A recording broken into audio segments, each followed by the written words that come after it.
Before watching this, please like, share, and subscribe. Naruto awakes. Training Ground 44, aka the Forest of Death, 15 years after the Kyuubi attack, Chunin exams. Squad 7, one of the rookie squads hoping to advance to Chunin, had been ripped apart by the unexpected attack of a strange woman from grass. She had taken everything they had to offer and returned it 10 times over. Every technique and strategy was picked apart and destroyed with ease, with the help of snake jutsu. It was at that point that Naruto had realized who it was they were fighting, Orochimaru of the Sannin. The Sandame's twisted student who came up with most of the strategies taught to Genin teams. Naruto had tried in vain to distract the monstrously powerful ninja so his teammates could escape. However, it had failed spectacularly. Not only had his team ignored his attempts to make them leave, but the traitorous Nin had taken him down with some weird seal that he placed over the seal that kept the Kyuubi at bay, and now he was falling to his death from one of the massive trees in the area. His last thought before he fell unconscious from blood loss as he fell through a crack near the base of the tree was this: why did I even bother? It would have made more sense to let Orochimaru accomplish his goal and then get my team out of there when the S-ranked psycho was gone. Oh well. I won't have to think of it much longer. Unknown location. Naruto opened his eyes with a groan, only to find a weird bone-like plateau with water running off the sides as his new location. It was also currently raining from blood-red clouds, and there were occasionally flashes of black lightning in the background.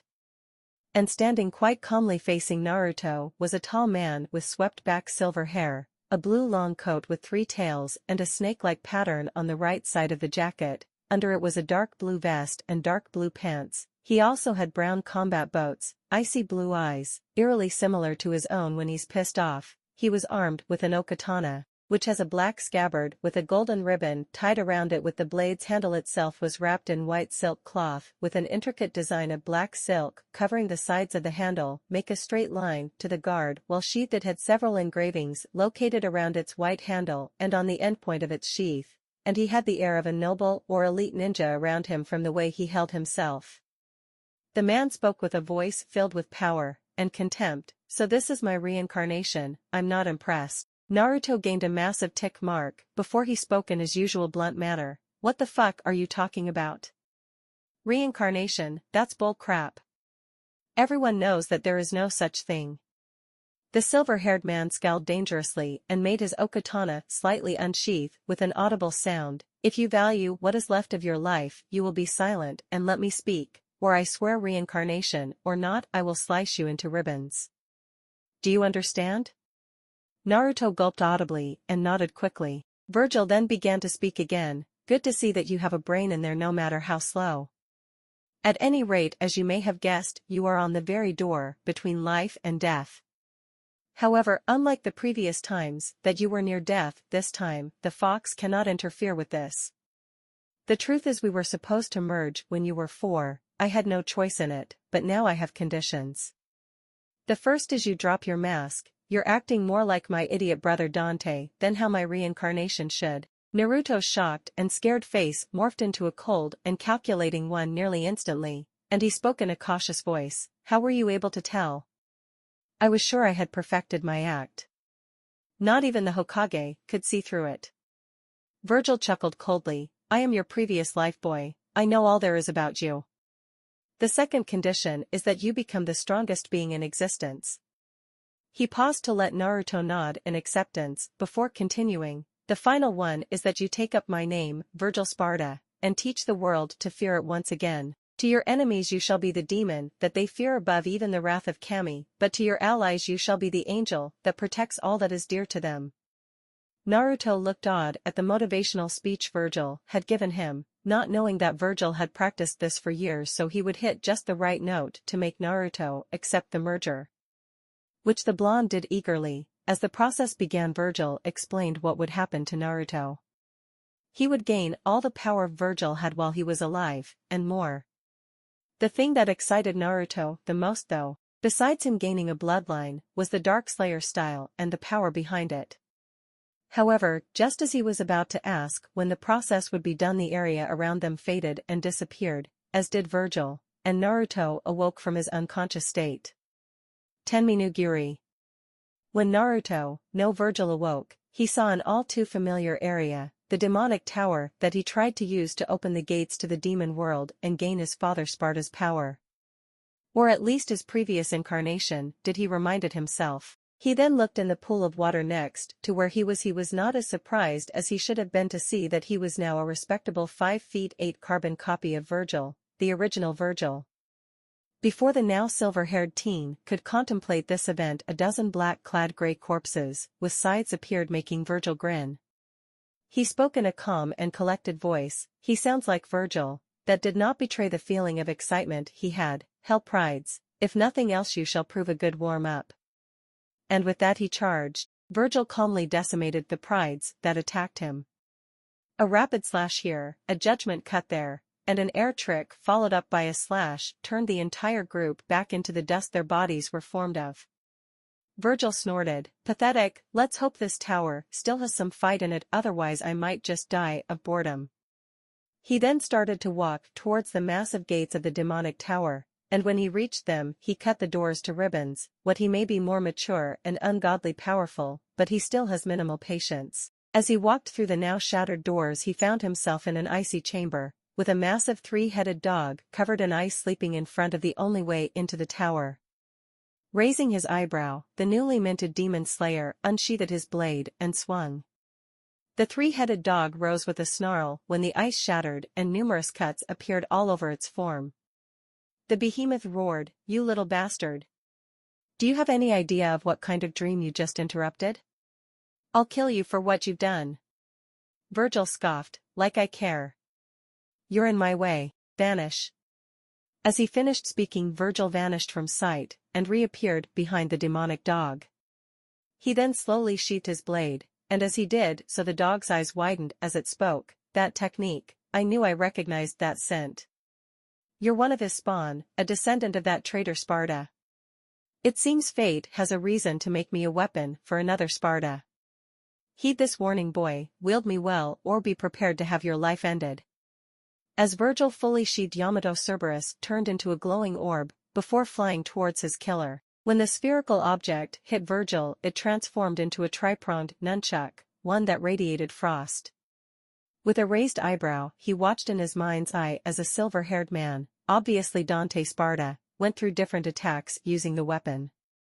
Vergil chuckled slightly, "While your power is impressive, Cerberus, your weapon really doesn't suit my style. Can you instead give me control over ice in the form of a taijutsu style instead?" With a noticeable shift of power the weapon disappeared. Vergil then entered the standard ready stance for the legendary strike style, from Jade Empire, and tossed a few punches and kicks causing trails of frost to follow his movements and to shoot out as numerous spikes when he wished. Nodding in satisfaction, Vergil once again began moving through the tower on his way back up to his team. Further up the tower, Chamber of the Guardians of Wind and Fire, 30 minutes later, BGM, Devil May Cry 3 Agni and Rudra theme. When Vergil entered the corridor that the next Guardians, he was surprised when the two statues jumped down from their corners and began to talk to each other. One was blue with bronze armored pants and a blue highlighted sword with a blue shrunken head on the pommel, and he was headless. The other was nearly identical, but he was red instead. As the two continued bantering, Vergil gained a tick mark, which grew in size until it reached catastrophic proportions. Let it never be said that Vergil had lost any patience, in fact he gained some, but the fact remains that the two demons pushed his patience to the limit. So he decided to see how good his newest technique was against the two demonic sword-wielding statues/brothers. With a running jump he brought his fist down in between the two swordsmen, freezing the two of them in massive glaciers of ice. Vergil stared at the two frozen beings for a second before slamming his hands into both of them, shattering their forms but not the swords. What caught Vergil's attention though was that the weapons spoke in the same manner as the two demons he slew, and they were offering to serve him. He accepted, but instead of swords he had the two form another taijutsu enhancement, this time with ungodly control over fire and wind. After trying out the different combos that he could use on a group of prides, hell lusts, and hell sloths that attacked him, he continued even further into the tower, Chamber of the Lightning Witch. An hour later, Vergil had taken slightly longer to arrive at the next chamber, if only because he was swallowed by a massive demonic whale. Using his trademark level of patience, he destroyed the entire creature from the insides out, along with thousands of hell envies, which were basically emaciated corpses with scythes. He then had to make his way back up to the next guardian's chamber. When he arrived in the chamber, a swarm of bats filled the area, which he dimly recognized as resembling a brothel's room. When the swarm of bats cleared, there was a figure that surprised him, somewhat reclining on the red Febreze bed, even though he knew he should not have been surprised. The figure in question was around 6 feet tall, had mid-back length blood-red hair, unnaturally pale skin, blood-red eyes, clothing made of, are those bats, but most important of all was that the figure was obviously female. How could he tell, you ask? Well, because of 2 reasons. The first is that someone who created the sexy no jutsu would obviously be able to tell who was a woman, a sense that somehow failed whenever it came to Sakura. The second reason was that the woman was topless, and her breasts were just barely covered by her hair. Hell, he was pretty sure he saw her nipples through the hair. The demonic woman, probably a succubus from what he could gather about her, rose from the bed and sauntered over to him. As she did, he could practically feel her eye raping him, which caused him to repress a shiver. Is this how that Anko woman and that Jinjutsu specialist, Kurenai Yuhi, if I remember correctly, feel when they are on those infiltration missions or walking the streets? If so, then I owe them more credit than I thought for not castrating every male in Konoha. The succubus, for no other creature could have the kind of voice she did, then spoke in a soft but extremely arousing voice. Oh my, what do we have here? It's been so long since I've seen such a handsome man. I take it this is your first time. Vergil shivered at the barely contained lust in the woman's tone. He then commented dryly to himself, yeah, definitely a succubus. Damn it all to hell, why the hell couldn't the villagers let go of their hate of the Kyubi? Or at least be able to tell the prisoner from its jail? At least then I would have been more used to this, thus having a slight resistance to this, but no. We can't have an emotionally stable Jinchuriki, he might level the village. Fools. Well, I'll just have to deal with it as best I can. During Vergil's internal monologue, the woman got close enough to start caressing his face, and other areas, which snapped him back to reality. Vergil then spoke in an icy cold tone, unfortunately woman, I have no time for this. I need to get back to the surface to complete an important task I was carrying out. Perhaps I might take you up on this later? The succubus laughed lightly before speaking again. Oh? Are you sure? After all, I'm sure I could give you a good time. In fact, you may never want to leave. How about it, handsome? Do you want to forget all your troubles with me? Vergil's resolve wavered for a second, before he tricked out of the demonic woman's reach. He then spoke in an icy cold voice as it entered the stance for a legendary strike to draw on Agni and Rudra's power. I must decline, and if you get in my way I shall defeat you, like I defeated the previous guardians. BGM, Devil May Cry 3 OST Nevan battle theme. The succubus laughed as she launched her attack, bats that were covered in lightning. Vergil easily dodged before teleporting in front of the startled demon, and proceeded to launch a combo of hits that destroyed most of the bat shield that surrounded the woman. Nevan then teleported to one of the alcoves and began to summon groups of bats, but these had bolts of lightning coming out of them. Vergil dodged with contemptuous ease before closing the distance and attacking with Cerberus's power, freezing the woman, allowing him to attack without restraint. Vergil's attacks had some effect on the woman, before she teleported away again and summoned a new group of bats to continue her attacks with. And so a pattern began to emerge. Nevan would attack ferociously only for Vergil to dodge and then get in close and begin to beat her with ease. But after 2 more rounds of this, Nevan surprised Vergil by teleporting to the center of the room and shrinking until she was his height, charged towards him as if to give the demon slayer a hug. It was only because of his subconscious's warning that he was able to activate his devil trigger, which was the same as his previous incarnation's DT, which is what devil trigger will be called from now on, and deliver a devastating counter-attack that brought Nevan to her knees. Said succubus was caught by Vergil before she could break her skull on the hard ground. which was a distinct possibility due to the fact that her bats were no longer there to protect her. When the woman opened her eyes, she saw that Vergil had a thoughtful frown on his face, as if contemplating something. She let out a sigh before speaking. "I guess this is it then. You'll probably leave me here like Vergil Sparta did. It's a shame to, you are probably my best hope of freedom." She was surprised when Vergil laughed. "Who said I was going to leave you here? If what I recall from my previous incarnations' memories are correct, then your weapon form is a guitar. Even though your attacks are not in line with Darkslayer, the fact remains that I know how to play a guitar quite well. So if you wish, you may come along as your weapon, and when you wish I can let you out in your normal form. Do you accept?" Nevan didn't even think for a second. She instantly transformed into her weapon form, but before she completely changed, Vergil noticed that she had tears of joy coming out of her eyes. The newest addition to Vergil's arsenal was a purple electric guitar that had lightning for strings, and could transform into a scythe. And after testing out his new guitar's sound, he let Nevan rest within his mindscape and continued on. Chamber of the Guardian of Light, half an hour later.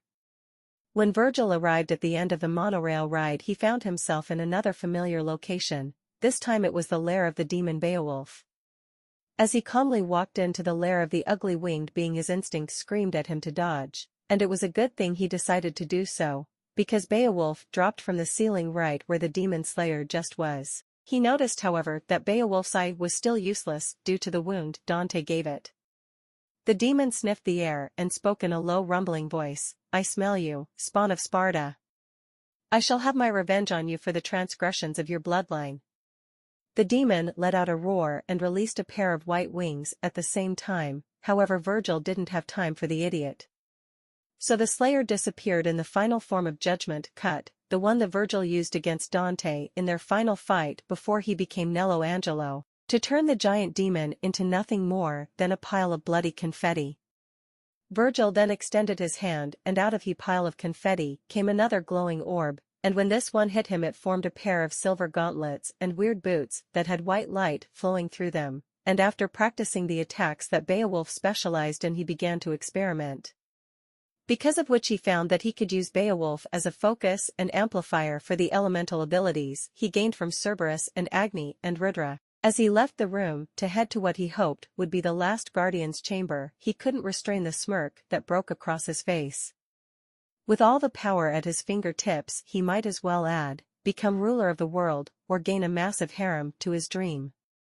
But for now, he had to get out of the tower. Chamber of the Inner Darkness, Anther 20 minutes later. After using his incredible powers to destroy several annoying puzzles, Vergil found himself in a massive circular chamber. As he looked around, he saw that there were numerous stage lights in the wall that were currently turned off, and there was also a weird mirror in the center. When he approached it, he saw an inscription, Vultus in mihi, quod auspicio vestri mearibus expertus, perdo quat vos vedum forever fio unis of meus legio of umbra, look into me, and behold your greatest test, lose and you shall forever become one of my legions of shadows. As he finished reading the inscription, a blob of darkness detached itself from his own shadow. It then began to change shape. When it fully formed itself, it became what amounted to him, but if he had been Dante's reincarnation instead, except he was completely made of shadows. Vergil raised an eyebrow before speaking. "I take it you are my test?" The shadow version spoke in a cocky tone. "That's right. After all, how can there be a Vergil without him testing himself against Dante at least once? It would just be sacrilegious." Vergil chuckled. "I guess you're right. What say we get down to it, brother?" As he finished speaking, he drew Yamato and got into a ready stance. The doppelganger charged Vergil with a streak, only for Vergil to dodge and attempt to counter with a slash, only to find that Dante, which is what I'm going to call the doppelganger from now on, was immune to his strikes.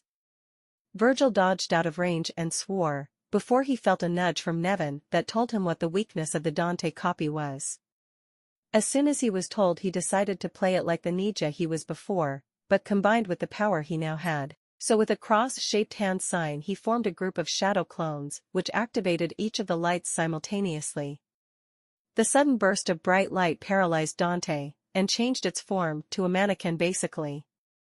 When that happened, Vergil and all his Chloes executed a simultaneous judgment cut to annihilate their shadowy target. As the figure dissipated, a orb made of shadows flew into Vergil. The orb, he soon realized, had upgraded his shadow clones to be able to take as many hits as he could, and so they could also transfer physical experiences if necessary. The triumphant former blonde then continued to the top of the tower. As he did, he wondered what would happen at the top. After all, it didn't take a genius, which he was not, to figure out that there would be one final opponent, especially in light of how easy the doppelganger was. Top of Tenminuguri, 10 minutes later. Vergil arrived at the top to find a portal to an unknown location, however he decided to enter it since there was no other way out of the tower. When he exited the portal on the other side, he found himself in this gel-water-like area with this monstrosity pulsating in the center. I can't really describe it that well, so instead look up, Devilmakery. Wiki/Arkham with no spaces, and then go to the Arkham in blob form section, cause that's what it is. The face of the blob then turned to face Vergil and spoke in a gurgling voice. I sent you, descendant of Sparta. Once I defeat you, I will finally regain my original form, and be free of this hell. Prepare yourself, for you shall not find an easy fight here. Vergil laughed as he formed one of Naruto's, or rather his own, favorite jutsu, the Shadow Clone Jutsu, which created a large cloud of smoke, which when it cleared reveled 100 identical silver-haired sword-wielders. The Vergils then spoke, well, we wouldn't be so sure of that. And as they spoke, all 100 used air trick to surround the blob, and then unleashed a barrage of sword strikes. After the strikes were done, all but the original Vergil disappeared as he sheathed his blade. When he fully sheathed Yamato, the blob literally exploded in a shower of slime, a purple blood-like substance, and raw, demonic energy. As the smoke cleared the sword force edge, a bastard sword which blade seemed to be made of pure silver while the handle looked a bit like a spine with a skull as the pommel, flew to Vergil's hand. After giving the sword some test swings, a portal appeared which released him back into the human world. As soon as he exited, he found himself staring down at a clearing with a scene that made his blood boil in it. The scene that made Naruto's blood boil was one that was the stuff of nightmares for nearly every Konoha inhabitant, for down in the clearing, 2 of the 3, the third had a mission to make it to the 3rd round no matter what, so they were not present. IWA Genin teams were bowing to Orochimaru, offering the assistance of their nation for the madman's invasion. But that is not what made Naruto's blood boil, it was the naked and bound Anko that made it boil. The damned snake Sannin was obviously planning on using her to secure the loyalties of the IWA Nin, not that he needed to. However, instead of acting on the impulsiveness of his past self, he waited until Orochimaru was gone, because although he was at least 10 times stronger now, Orochimaru was more experienced and still more powerful. He mentally calculated the difference between their power levels and discovered that it would take a month for him to be able to crush the snake with as much ease as he did the guardians. As soon as the traitor Sannin left, the male IWA Genin moved in to collect their prize, unaware that their doom was fast approaching. Right as the first Genin was about to penetrate Anko, a glob of blood flew from his mouth, signifying his death, and he collapsed due to internal injuries. At this, the remaining 5 Genin forgot all about their prize and entered a back-to-back defensive formation, which caused Vergil, again the 2 names are interchangeable, to laugh to himself. Could these idiots make it any easier for me?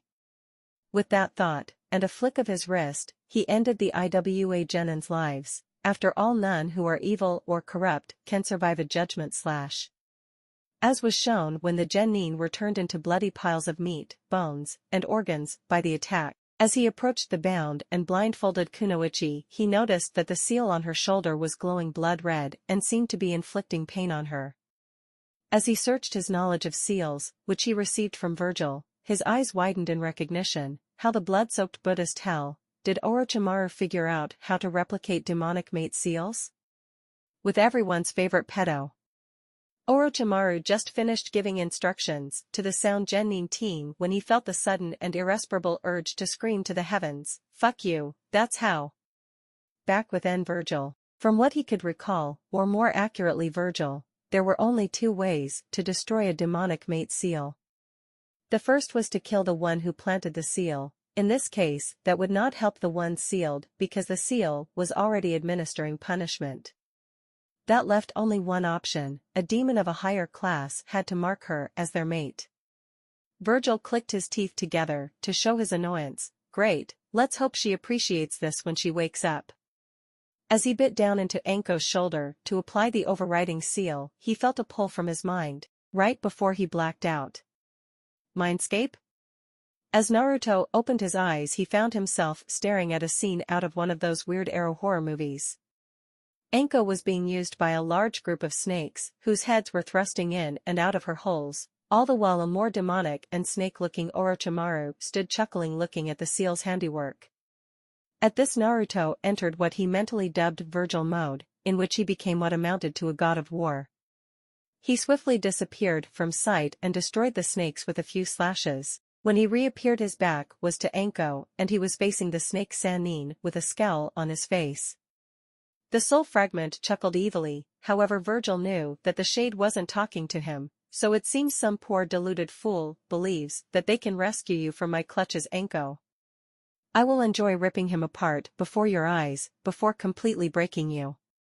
Anko's eyes then opened, and when she looked at Vergil, her eyes were filled with submission, worry, and guilt, but her voice was what steeled Vergil's resolve to slay not only the soul fragment but also the original. Please leave, you're no match for that monster over there. I would rather suffer whatever torments he has for me than see someone whose soul is as pure as yours be slain before their time. Vergil chuckled. My thanks for your concern, Proctor-san, however several things keep me from leaving. First, your ability to see souls. It is an extremely rare ability, found only in fallen angels, and their descendants. At this both Anko and Orochimaru Fragment's eyes widened, but Vergil was not done yet. Second, this asshole has been raping you for all intents and purposes, something I despise above nearly all else. Third, he thought it would be a good idea to threaten me. Fourth, he has already crossed paths with me once. I do not allow for more than 3 encounters. And finally, he got on my last nerve. I mean really, he's too much of a coward to stay a human. At that, Orofrag spoke in an angry hiss. Say that again. I dare you. Vergil merely replied in a tone as cold as ice. What, are you deaf? I said that you're a coward, and I'm sure you can't prove me wrong. The fragment, enraged by Vergil's insults, charged forward with the grass cutter in hand, intent on ending Vergil's life. However, as enraged as he was, he failed to recognize the trap Vergil had set for him.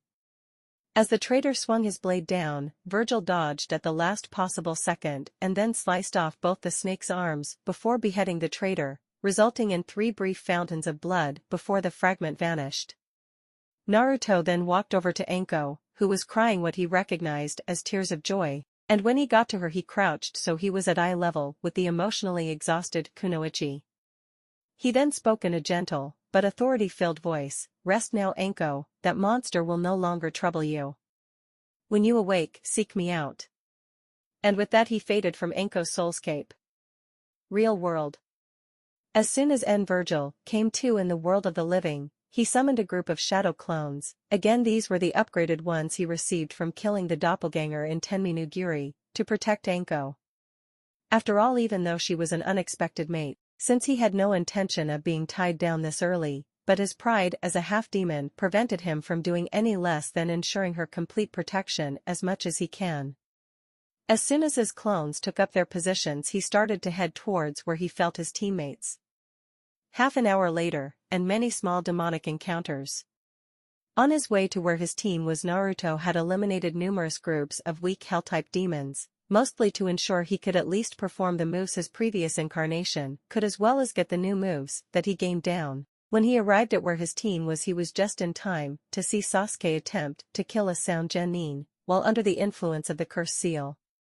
Knowing that if Sasuke killed while under the affects of the seal, that the kid's soul would be forever damned, he intervened by eliminating the entire sound team. Understandably, teams 9, 10, and the remaining 2 genin of Team 7 were shocked when the 3 sound genin were turned into nothing more than bloody chunks of meat. They were even more shocked when a man, or was he a teen, with a noble air about him jumped down from one of the higher branches, and then nearly silently landed. They were even more shocked when the Uchiha heir, Sharingan active, stuttered out a familiar name, Naruto? Is that you? The reactions of his friends were highly amusing in Vergil's opinion. Team 10, Ino looked like she was caught between ogling him and being in denial. Shikamaru, in shock for a short period, before his mind took back over and he decided it would be too troublesome to think about it. Choji thought he looked badass, but other than that nothing. Team 9, Lee, passed out and oblivious to the world. Neji was apathetic as usual with a massive stick up his ass, while Tenten was in weapon fangirl mode over Yamato. Team 7, Sakura, in denial and refusing to acknowledge that Naruto had become more attractive than her Sasuke-kun. Sasuke was the most entertaining though, he looked like he had swallowed a lemon and was constipated, but he simply HN'd and asked the question on everyone's mind, what's with the new look dobe? Naruto thought for a second before responding, all I can say is that a bloodline is involved, anything else needs to be told to the Hokage so I know what I can and cannot spread without injuring Konoha. The Genin were not satisfied with Vergil's answer, but let it slide. Vergil then walked over to one of the piles of meat, and pulled the heaven scroll his team needed from the remains. He then turned to his team and spoke in an unconcerned tone as he shook the blood off of the scroll, we have what we need, let's head to the tower. Before anyone could object, Naruto started walking towards the tower in the center of the forest, so with no choice the other members of Team 7 sprinted after Naruto. However, they somehow couldn't catch up with him even though they were going at their fastest sprint. Shikamaru summed it up when he uttered his soon-to-be trademarked phrase, troublesome. One day later, the tower in the center of Training Ground 44. Team 7 quickly found themselves in an empty classroom, and upon reading the small message written on the blackboard, they opened their scrolls only to have Iruka arrive out of a reverse summoning jutsu. After congratulating them on passing the second stage, the scared Chunin escorted Naruto to the Hokage so he could finally be told how much he was allowed to reveal about his new bloodline. Temporary Hokage's office in the tower in Training Ground 44, half an hour later. After giving the Sandomi a brief, and yet at the same time detailed, description of what happened in the forest, he began to describe his new bloodline. It had multiple parts, which in itself surprising. But what was truly surprising was what those aspects affected. The first part was physical, it boosted Naruto's physical abilities greatly. Any exercise he performed would now give him a tremendous return for his efforts. In other words, while he was Chunin level physically right now, if he trained hard enough within a month his strength would surpass that of Tsunade's super strength technique, and that was without chakra enhancements. The second part was mental. He gained an eidetic memory, capable of remembering everything instantly and perfectly, which if he unleashed his clones on the library he would have knowledge about nearly everything in the world.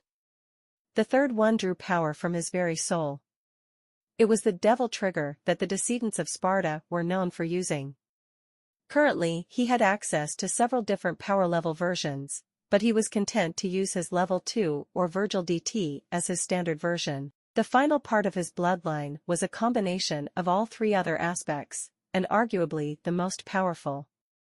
The final part allowed him to absorb the souls, memories, and powers of demons that he fought. The Sandomi quickly declared everything beyond the second aspect an S-rank secret, and after doing so dismissed Naruto. Team 7's temporary residence within the tower.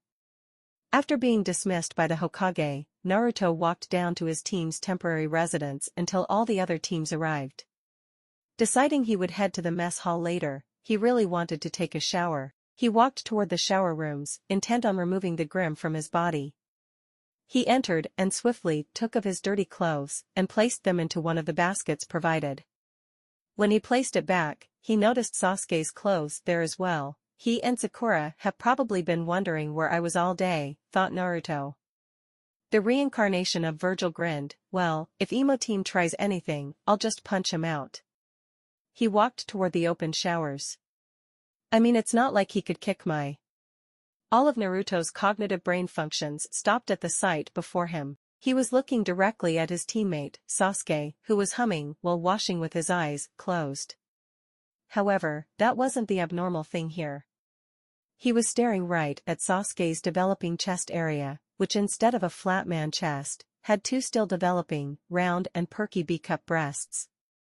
Against his better judgment, he looked down and confirmed something he wished he hadn't. Sasuke had no penis either, which he was silently thanking Kami for not letting him stare at another man's junk like he would in some stupid yaoi fan fiction. He came to an interesting conclusion at this moment: Sasuke wasn't a man, he was a woman. Remembering all the times that a pervert had been beaten, he knew his time was up. So he decided that if he was going to die, that he should go out smiling, much like his previous incarnation's brother would.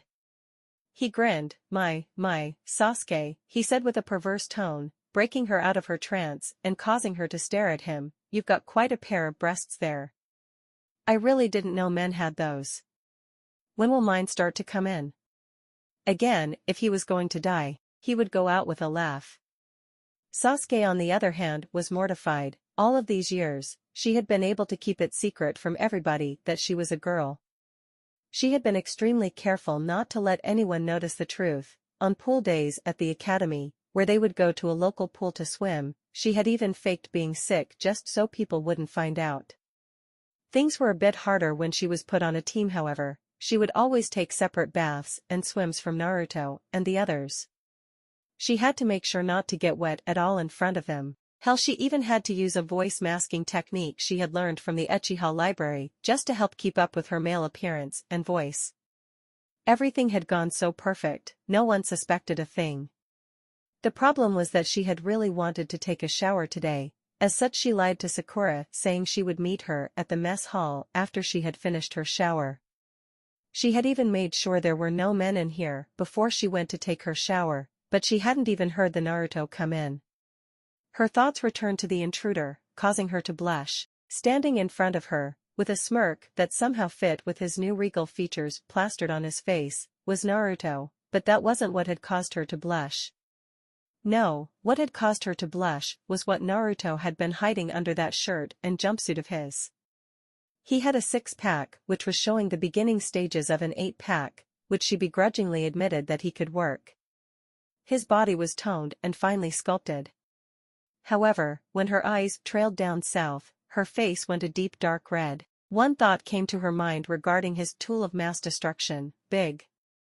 However, by now her mind had finally processed what was going on and what Naruto had said. As such, she growled at him and began stalking toward him. She then growled out in a slightly higher tone than from what he had known as Sasuke's voice, Naruto. Naruto closed his eyes and waited for a second. And then the pain came. Naruto and Sasuke sat across from one another on their respective cots, neither saying a word, just staring at one another. After the incident in the shower, the duo opted to go back to the room where they could talk about what had just happened. Sasuke had left off her chest bindings, leaving her nipples visible through her tight navy blue shirt, which now barely fit.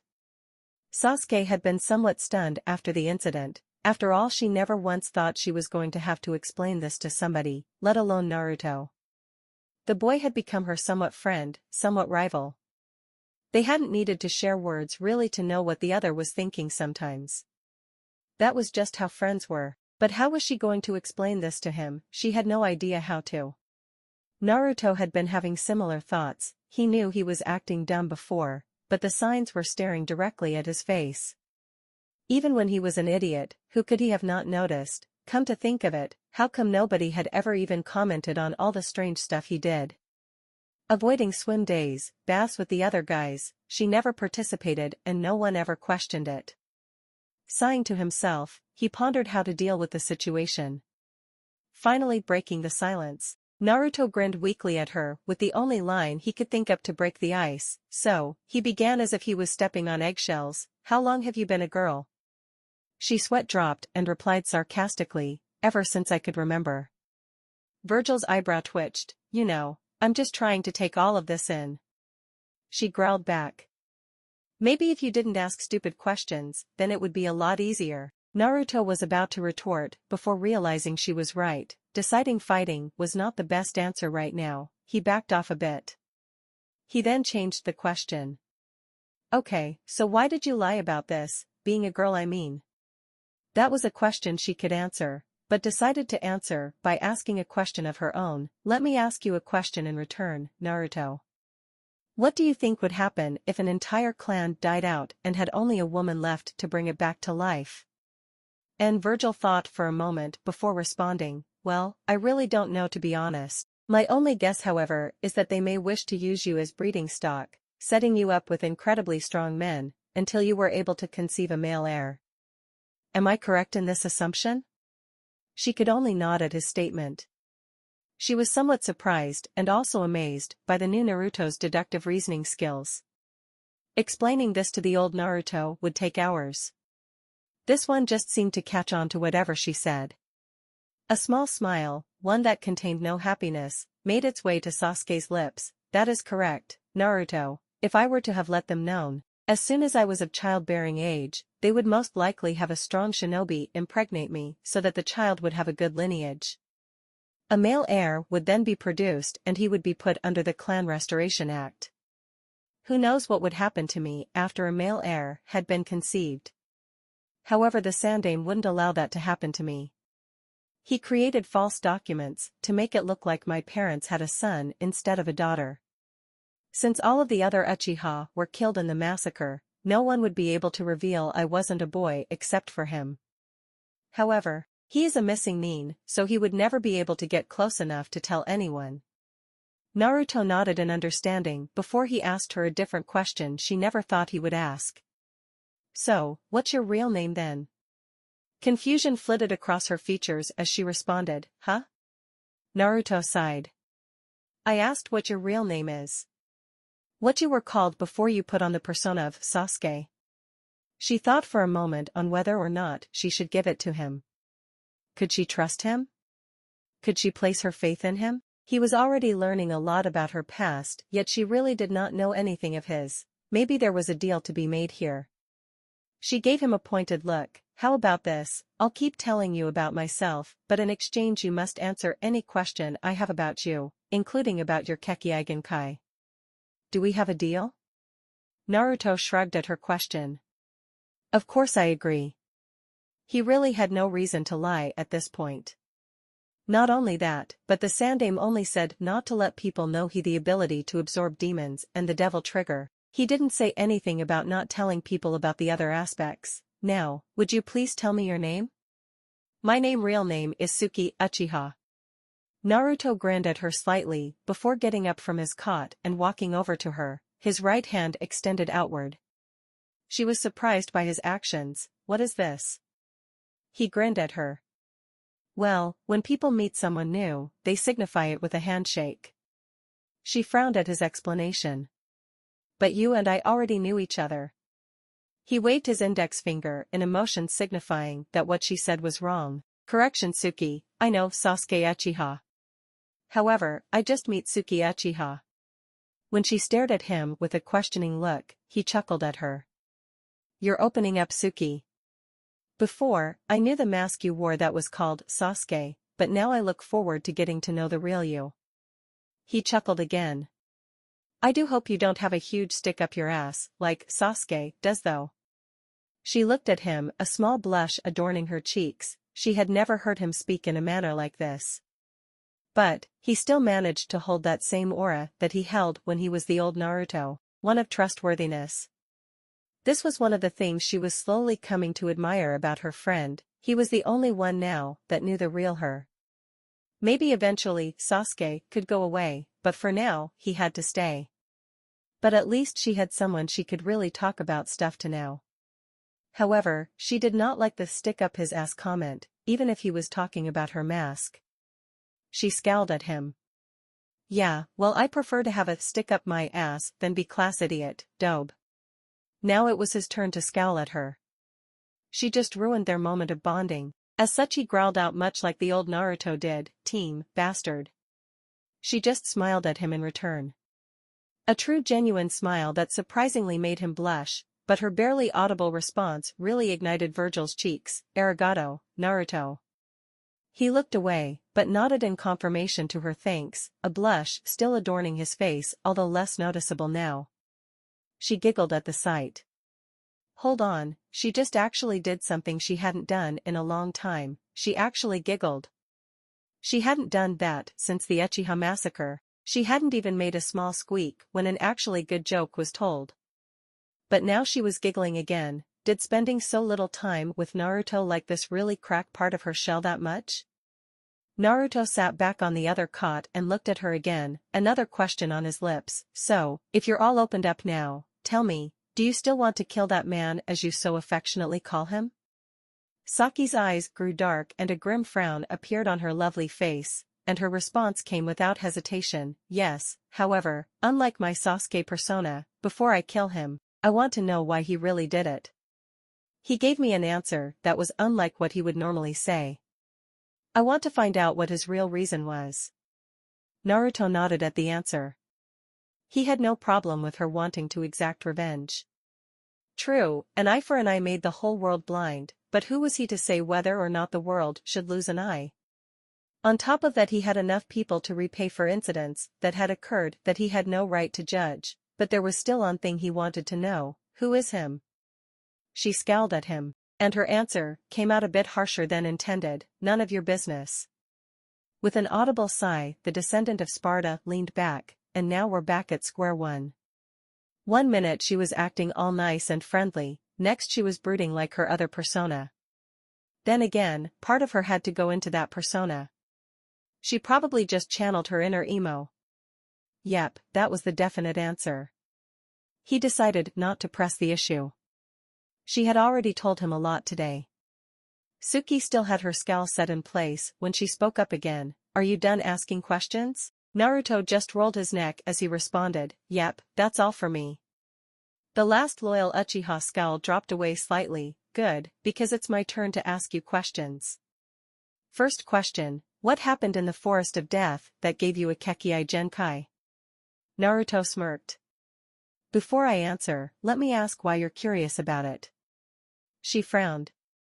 Because you seem fall to your doom, and the next thing Sakura and I know, you have a completely different attitude and appearance, not to mention a lot stronger than the Naruto we knew. Obviously it's a body-based Kekkai Genkai from what I've been able to gather, but I haven't seen it in action, so I don't know its abilities.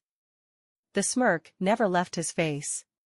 Exactly, a shinobi must always be prepared for any situation. Though the less the enemy knows about you, the better of a chance you will have. I may be fighting you in one of the next rounds. What reason should I tell you anything about it? While she had to admit his line of thinking was correct, she was irritated. What about not breaking your promises, huh? Didn't you promise me you were going to tell me anything I asked? Naruto was about to reply when there was a knock at the door, and an unwelcome voice accompanied it. Sasuke-kun, are you in there? Suki looked at Naruto. We aren't finished with this conversation yet, she whispered in a tone that had no room for refusal. Noticing his nod, she then started to panic. But what can we do? I can't let Sakura see me like this. Vergil raised an eyebrow as he responded, then henge into something and I'll distract Sakura or get her to leave. Not having a better idea, she nodded at his plan, before she ran over to Naruto's bed and transformed into a small brown box. Sakura peered her head in. Sasuke-kun? She looked around the room, but only saw Naruto sitting on the bed, one hand on a brown box. He waved at her. Vergil's tone was perfectly polite, but a more seasoned ninja might notice that it was forced. What's up, Sakura? As he spoke, he shifted his hand on the box, unknowingly groping Saki's breast and almost causing her to moan subaudibly. Sakura shuffled into the room and began to look around, confusion entering her features. That's funny, I thought I heard another voice in here. What did the Hokage want? Naruto's answer was terse, to talk about stuff. This obviously shocked Sakura, and upset her if her tone was anything to go by. Why are you acting like this? Vergil chuckled, but it wasn't one they were used to. The tone was bitter and biting. I don't know. How am I supposed to respond to this, Sakura? You never cared before. It was always Sasuke-kun this, Sasuke-kun that. You never once gave a damn about me before. Sakura gave him a look of sadness. Naruto, you know that's not true. The reincarnation of Vergil snarled, and how the hell am I supposed to know that? All you ever did was beat the crap out of me. Losing her previous look, Sakura growled at him, yeah, because you kept asking me out on dates when I've told you I don't like you like that. I like Sasuke-kun. Suki almost felt like groaning when she said that. She was always cold to them because they wouldn't leave her alone and move on. Maybe she would have been nicer if Sakura hadn't always gone goo-goo-eyed over her and actually focused on her training to be an effective kunoichi instead. Also, she could tell it was just a crush. All girls got them, except her of course, she had never had one, that she would ever admit to at least. But she actually had never really noticed this. Naruto had asked Sakura on dates before? He was an idiot back then, Saki fully understood that, but did he really get rejected that much by Sakura? Even she was begrudgingly willing to admit that he was a nice guy. But she beat him up for doing it too? Saki actually felt a little pissed at the pink-haired fangirl. Speaking of Naruto, she felt him grab her breast a little more roughly, forcing her to bite back a moan. Did he even realize where he was grabbing? If he did, then she was definitely going to kick his ass later. Finally she heard him ask lowly, what is it you like about Sasuke so much? No, he wasn't going to tell Sakura the truth about him being a girl, was he? Her thoughts turned venomous, if that bastard tells her anything. The pink-haired girl was shocked by this question, which she showed with her response, what do you mean? Naruto looked back at her, the frown never once leaving his face. I mean, why do you like him? What exactly do you and Ino see about Sasuke Uchiha that the rest of us, even Shikamaru, who is a genius, included, cannot see about him?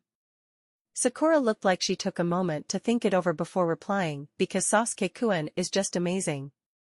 Every girl I know likes him. He's smart, handsome, and is the last of his clan. Not only that, but he just has this mysterious, what's so funny, Naruto baka. Naruto stopped his sniggering and gave a slight smile in return. Sakura, what you just described to me was not love, but a crush, and it sounds more like it's a shallow one at that.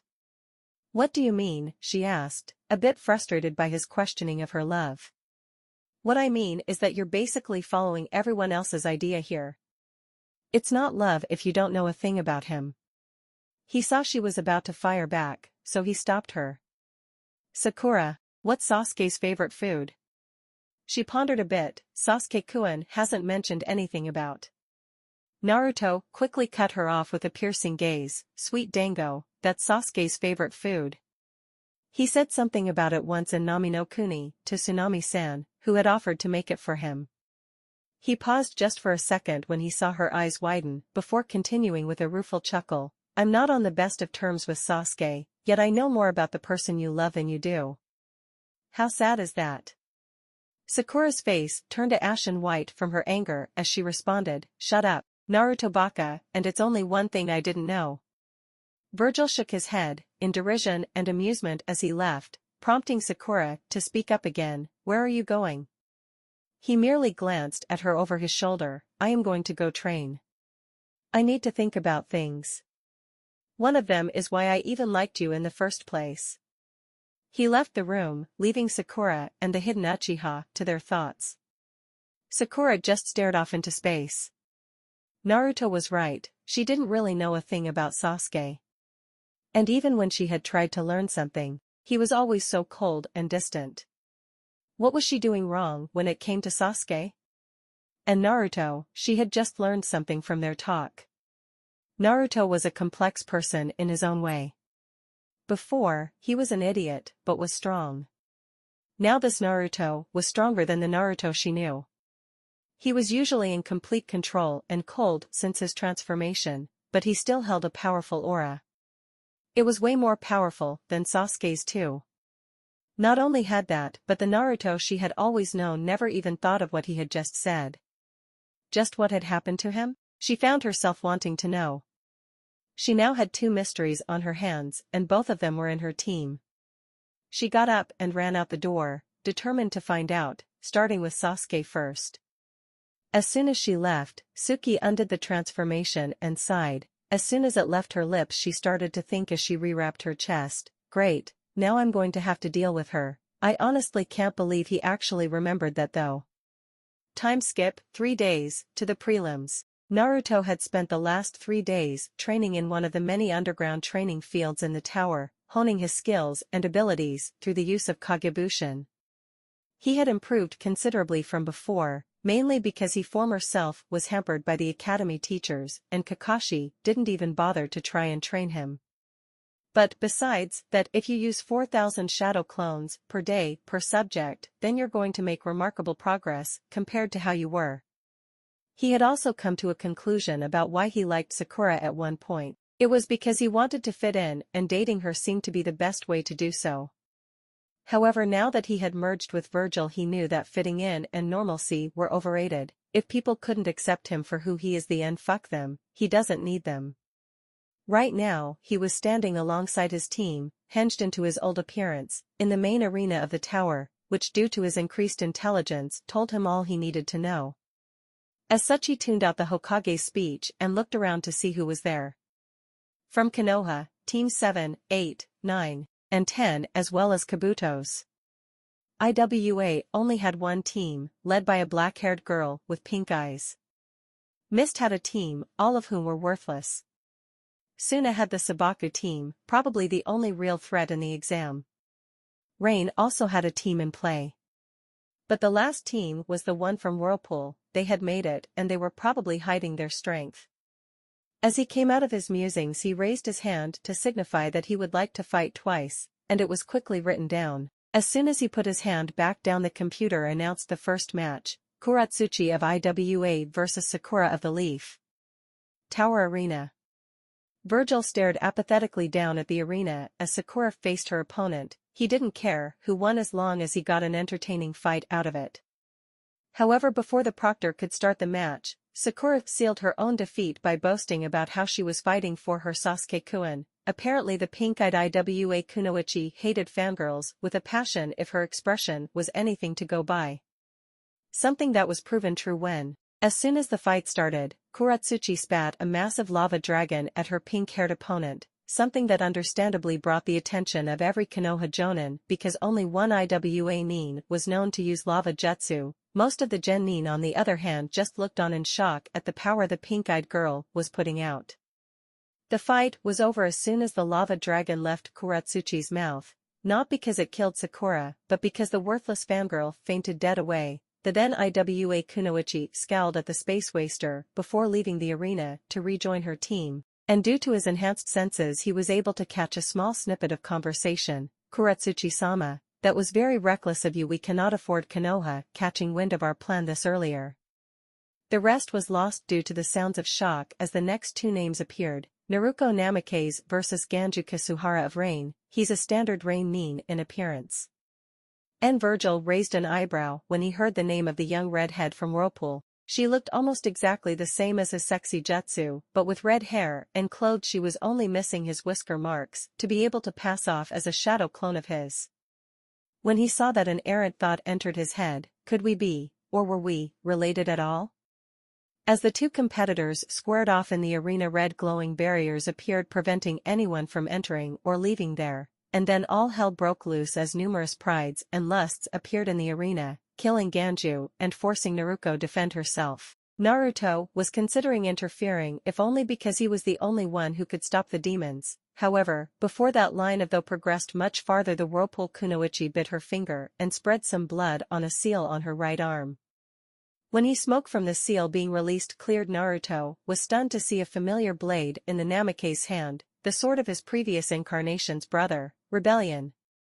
At the sight of the demonic claymore, the last Uzumaki in Konoha restrained himself to study the movements of the bearer of Rebellion, and as the girl cut down the demons he quickly realized that she was worthless with that blade compared to Dante. However, he would not judge her this early because to even wield Rebellion meant that she had to be at least a partial reincarnation. By the time the last minor demon fell, Vergil had a good idea of what Naruko's skill level was, and he was completely unimpressed. Her skills, while they were better than most genin and chunin, were far inferior to those of Zabuza Momochi, who in turn paled in comparison to his own. All told, while she might have been a threat to the old him, as of now she was no threat to him in any of the ways that mattered. The next matchup was Sasuke. She's under a genjutsu again to disguise her gender, Uchiha against a member of Kabuto's team, Yoroi Akato. The match was rather boring, with Yoroi stealing Sasuke's chakra, forcing the Uchiha to rely on taijutsu. The last Uchiha used the lion combo, a partial copy of Rock Lee's front lotus, to knock Yoroi unconscious. Zakuabumi vs Shino Aburame was another boring match. Shino overwhelmed his opponent using his bugs, destroying not only his opponent's arms, but also his chakra. So far, the prelims had claimed 2 lives, albeit in different ways, and most of the contestants were anxious to make sure they did not also fall. Misumi Tsurugi v Kankuro of Sunagakure-san siblings was only mildly entertaining. Misumi had weird rubber body techniques, which gave him the initial upper hand over Kankuro. However, the Tsunade was a puppeteer, and easily won the match once he figured out how to defeat his foe. Tenten's match against Temari of Sunagakure was brief, mostly because all the projectile weapons used by Tenten were completely countered by Temari's wind techniques. The blonde genin won without taking as much as a single scratch, as well as breaking Tenten's back on her fan. Rock Lee jumped down to avenge Temari's treatment of Tenten, but Might Guy stopped what would have turned into a fight which would have disqualified both genin. Shikamaru's fight against Katsuchi was another boring one, with Shikamaru outmaneuvering and eventually capturing the sound genjutsu user in his shadow imitation technique. With Kin matching every one of his moves, Shikamaru knocked her out by knocking the back of her head against the arena wall. After that were 2 equally unimpressive fights in which the 2 remaining members of the Yuzu and Rock teams killed each other, leaving Kuratsuchi as the only representative of IWA and Naruko as the last one from Yuzu. Immediately after those fiascos came one of the 2 matches Naruto was waiting on, him versus Kiba. The only reason Vergil even knew that it was time or the match, since he was so lost in thought, was when the arrogant voice of the Inuzuka runt broke through, "We got lucky, Akamaru." That exclamation caused Naruto to chuckle inwardly. The bastard thought he had it in the bag cause of his performance in the academy, something that would prove to be the runt's downfall. He decided to slowly make his way towards the arena itself, to both see who was actually watching the fight and to make Kiba reckless, since the more reckless he was the easier it would be to defeat him without using his true power.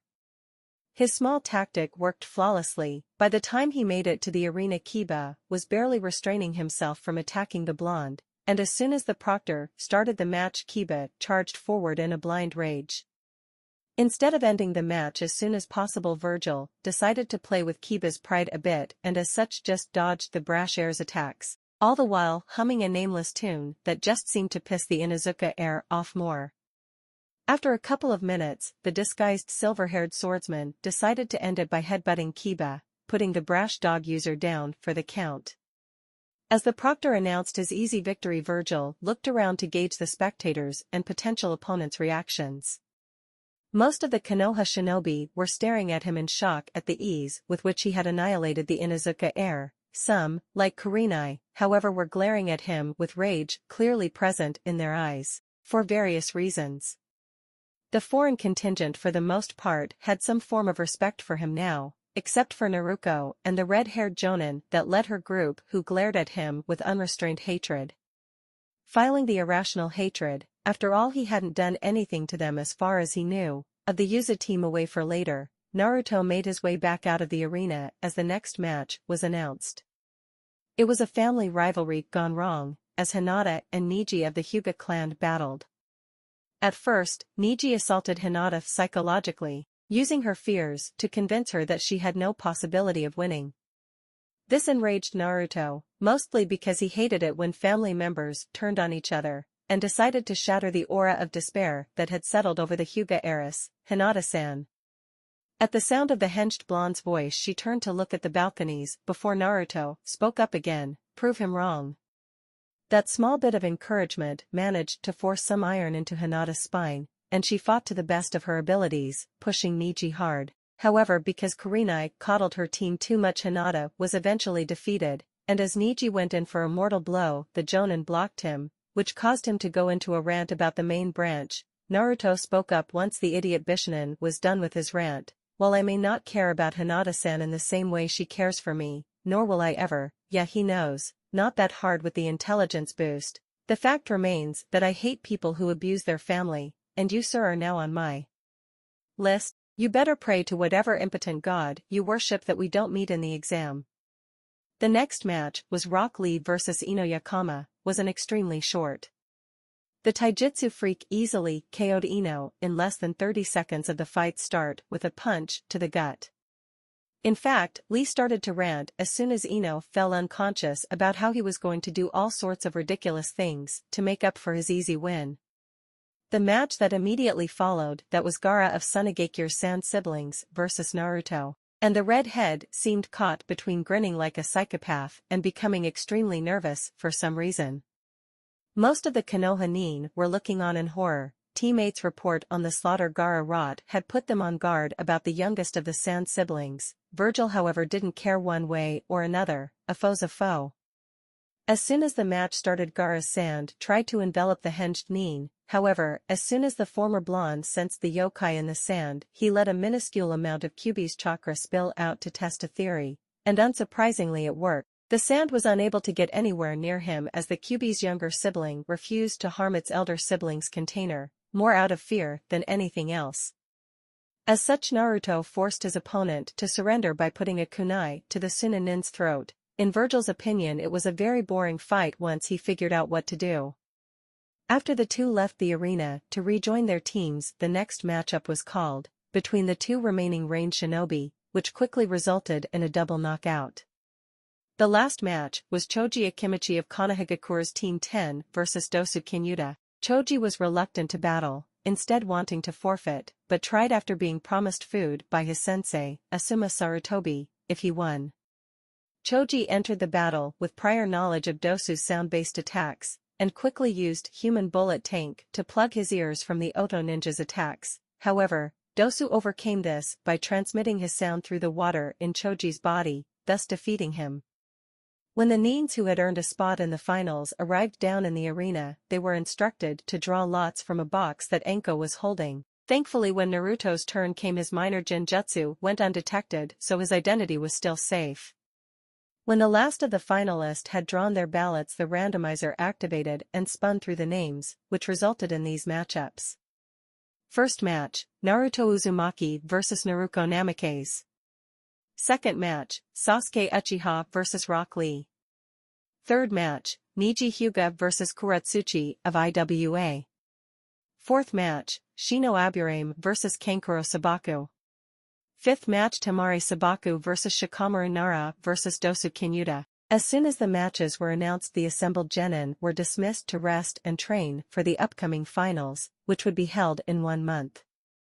As the other genin filed out and Vergil observed them to see what their reactions were, most had grim acceptance written all over their faces, but a few were extremely eager.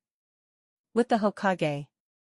As the Sandomi watched the Chunin hopefuls exit the tower arena he sighed. With the information Naruto had given him as well as that of Jiraiya, he was now sure that Orochimaru's invasion would take place during the finals. For better or worse, the exam would decide Konoha's fate, and he could only pray that they would not be found wanting when the time came. Streets of Konoha, outside of Konoha, General. Vergil, he still hinged by the way, just stared at Kakashi with barely restrained annoyance. Why, you may ask? Well, the answer was quite simple. Kakashi told him that he couldn't train him for the finals, nor could he find a suitable replacement. It was all too coincidental, considering who his opponent was, so he decided to call Kakashi's obvious bullshit. This wouldn't have anything to do with the fact that my opponent is the daughter of your sensei now, does it? At that accusation Kakashi had the decency to look sheepish as he responded, Look Naruto, it's not that I don't want to train you, however, Sasuke's facing Guy's star pupil. If I don't train him well, then Lee will just pull off another startling win, and as a result I'd never hear the end of it from Guy. As for being unable to find any replacements, you know how the majority of the village views you, right? Vergil merely nodded stiffly. I understand, it's not that big of a problem, I have skills of my own to master, at this point additional training would only weaken me. As he started walking away from the obviously shocked Jonin he called over his shoulder, Do me a favor though sensei, make sure Sasuke gets the training he needs. I have a feeling that without that training things will turn out badly. Kakashi went white as a sheet when his brain processed what his student said, however before he could confront him about it, Naruto had vanished. After a minute of trying to find him, Kakashi gave up, and was much calmer, so when he began to think about potential ways that Naruto would know Suki, he thought about the most ironic one possible.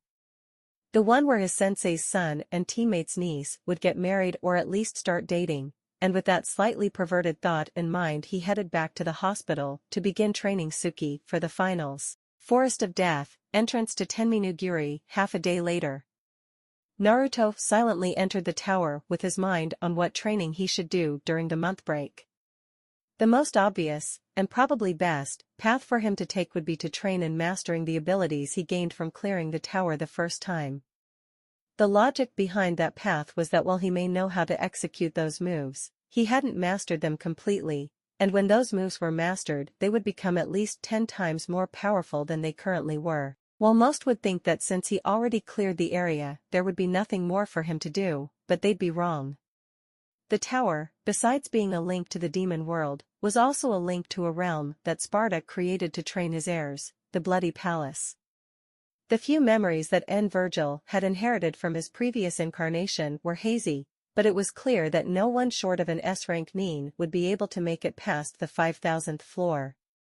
As such as Naruto walked through the portal to the first floor, he had a grin on his face, one that grew when the first level materialized around him, and as the first prides attacked he chuckled, might controls everything, and without might you can't protect anything.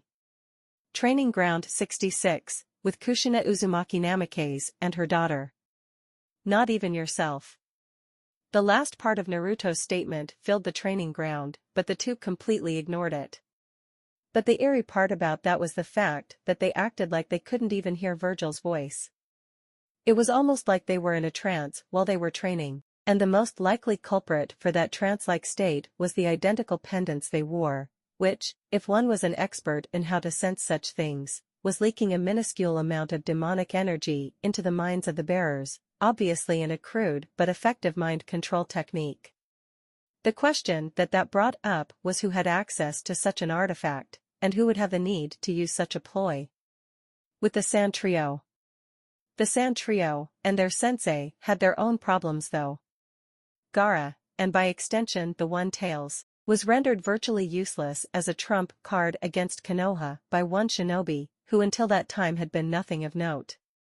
However, it was a revelation directly from Gaara that caused them to truly panic. The Ichibi refused to fight against the boy as he contained its older sibling. As such, the Suna forces were stuck in a conundrum. They could either go through with the plan and get the crap kicked out of them along with the Sound and IWA forces, or they could reveal the plan, not get annihilated by the cubic container but owe Konoha any demand they want because of their own treachery.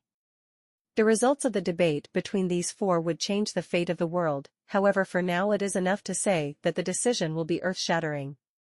With Shino at the Aburame training ground. The young clan heir wiped a bit of sweat off his brow as he took a short break from the training he was going through. Now many would ask why a ninja would need to take a break, especially one who trained as diligently as the young bug user. However, this was not his usual training program, instead he was being trained to fight against a puppet user. As such, his clan was using advanced seals and chakra strings to replicate the basic techniques a puppeteer would use, and it was frighteningly effective. In fact, if he wasn't trained from birth to be able to repress his emotions, he would have started running and screaming when they wheeled out a massive 6-armed samurai-style puppet.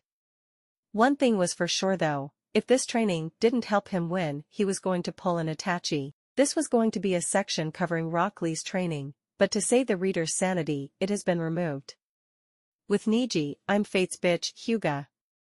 The prodigy of the Hyuga clan saw no need to train seriously. After all, fate had already decreed him the victor of the tournament. As such, no matter what anyone else did would be ineffective against him, and when he won, he was going to see if fate decreed that it was time for him to take his full revenge against the main branch or not. As he thought about his revenge, he couldn't help but smile. Yes, the Hyuga would pay for killing his father.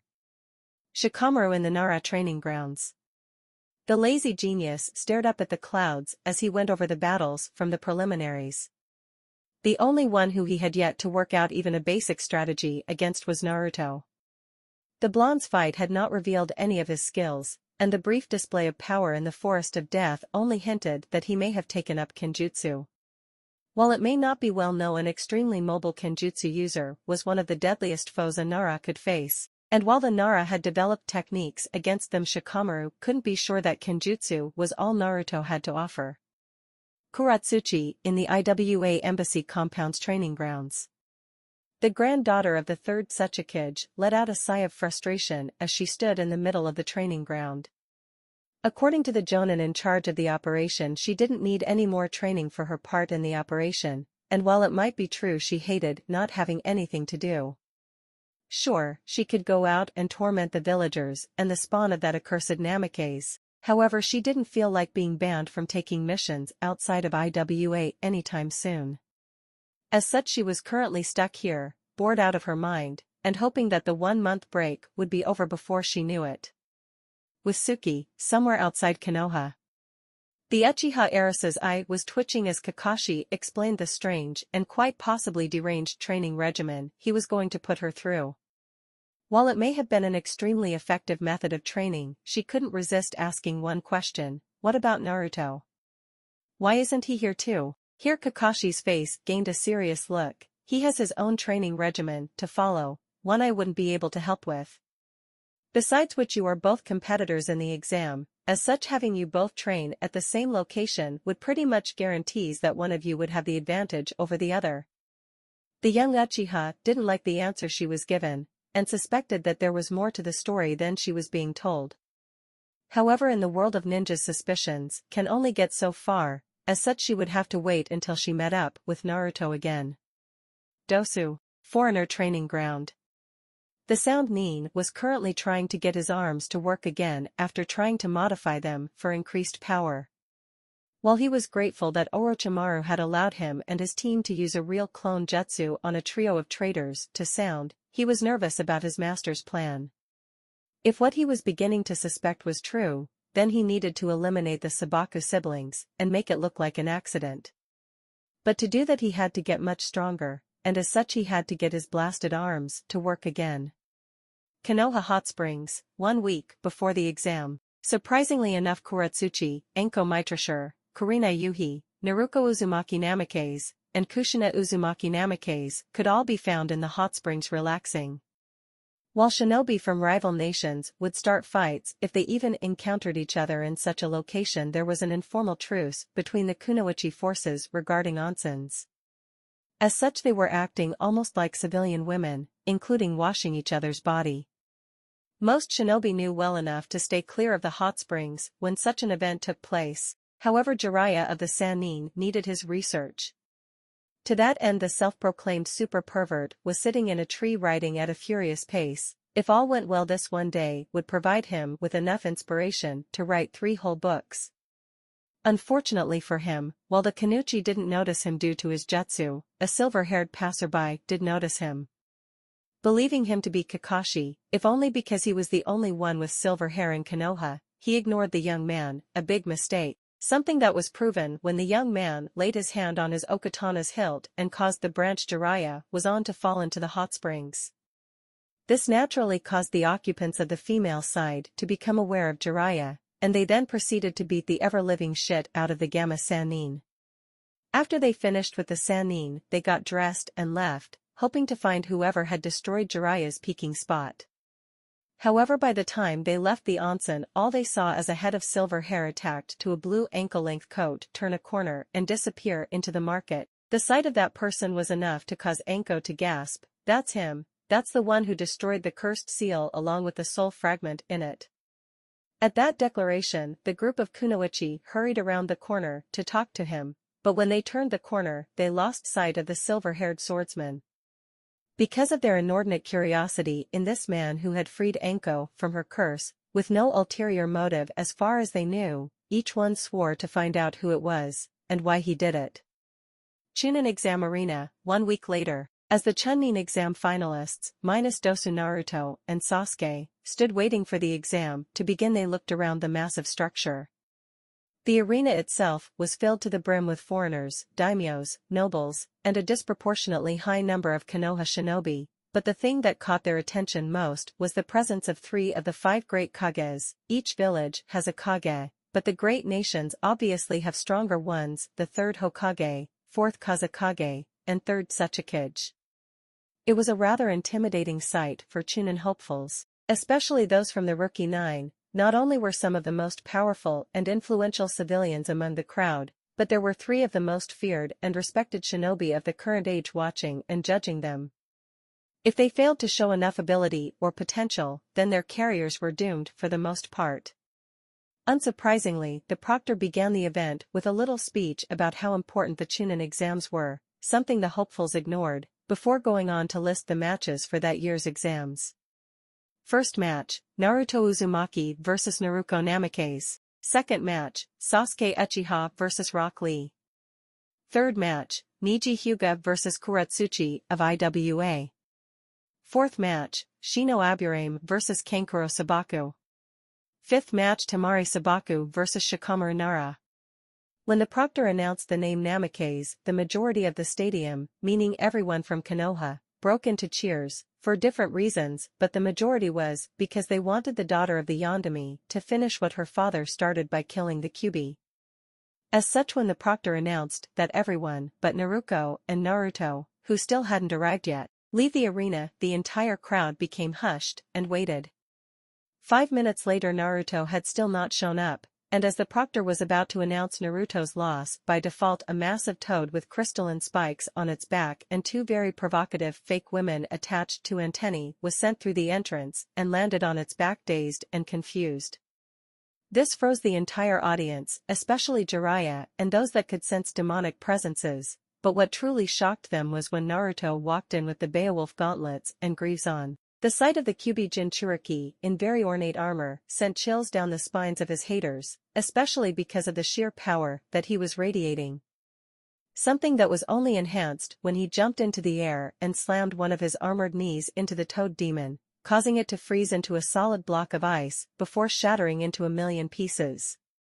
And where the head was, there was now a small golden orb that flew to the blonde and was absorbed in a flash of light, which when it died down revealed him holding a briefcase with glowing lines leading to a seal in the center. The young man seemed to be in a trance for a second before he smirked and dismissed his new toy. He then turned to the wide-eyed senbon chewing jonin. "Sorry about my tardiness, but as you could see, I had to deal with a weakling who thought that he could make a meal out of me. Shall we get started?" At that, Gunma nodded before using a voice amplifier jutsu. The first match of the Chunin exam finals between Naruto Uzumaki and Naruko Namikaze begins. The 2 descendants of Sparta settled into the stance of their choice. Naruto into the ready stance of the legendary strike. Yes, it's from Jade Empire, deal with it, taijutsu style, and Naruko into a loose stance where she could attack with anything without giving away too much. 2 minutes into the fight and neither of the 2 combatants had moved a muscle. They were just staring, or in Naruko's case glaring, at their foe, judging each other and trying to find a weakness in the other's stance.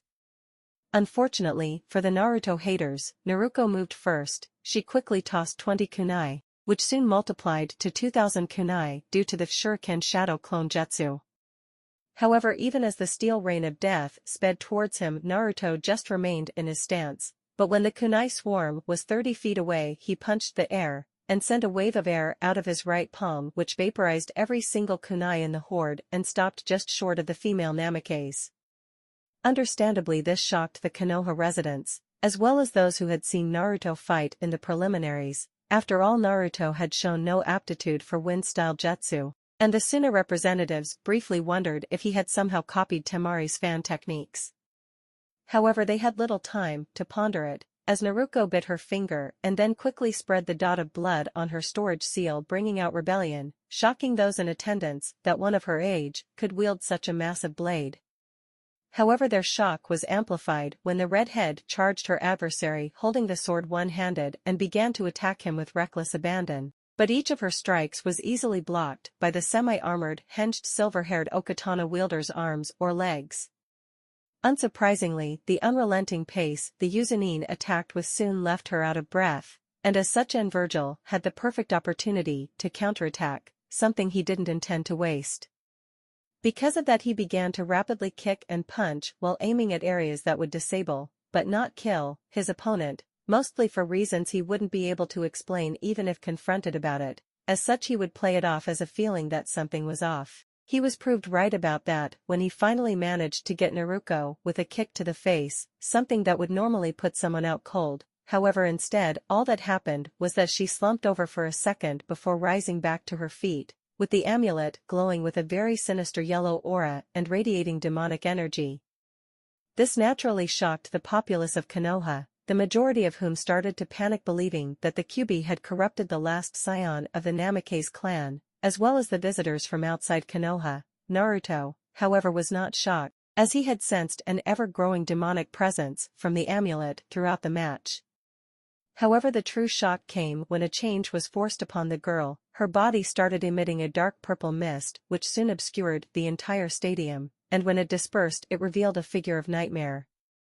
It stood at 7 foot tall, clad in black and purple demonic armor. It had 4 insectoid wings along with 2 wing sheaths on its back, but the head was a pale blue with a mouth full of teeth, blood-red eyes, and a pair of nasty-looking horns competed the look. To the people unfamiliar with demonic lore, the figure was the quintessential demon, appearing to be evil simply by appearance and projecting an aura of fear and respect. Those that were somewhat familiar with demonic lore knew that the figure down below them was a high-ranking demon, possibly even a devil. But those that truly knew their lore instantly recognized the figure as the legendary Dark Knight Sparta, which would mean that the young Namikaze was a descendant of the legendary warrior. But Naruto's action in reply to the transformation of his foe was even more surprising. He laughed. He laughed loud and long before speaking up for the first time since the match began. "Why am I not surprised that you would take that form, Namikaze? After all, you seem to have inherited your father's ability to do the impossible. Then again, it could be because of that amulet that you changed form to match that of Sparta. In fact, I'm sure that's what happened. So why don't you stop playing games and reveal yourself, Mundus?" A dark laugh filled the area, and then a large bank of black clouds filled the sky over the arena before 3 blood-red eyes, from which crimson lightning occasionally flashed, appeared. "You're much smarter than I thought you were, brat. But come now, the charade is over. Reveal your true form, descendant of that accursed traitor." Vergil raised an eyebrow as he spoke. "How the hell? Wait, don't answer that. You probably have some weird sensor ability bullshit which allows you to know what I am.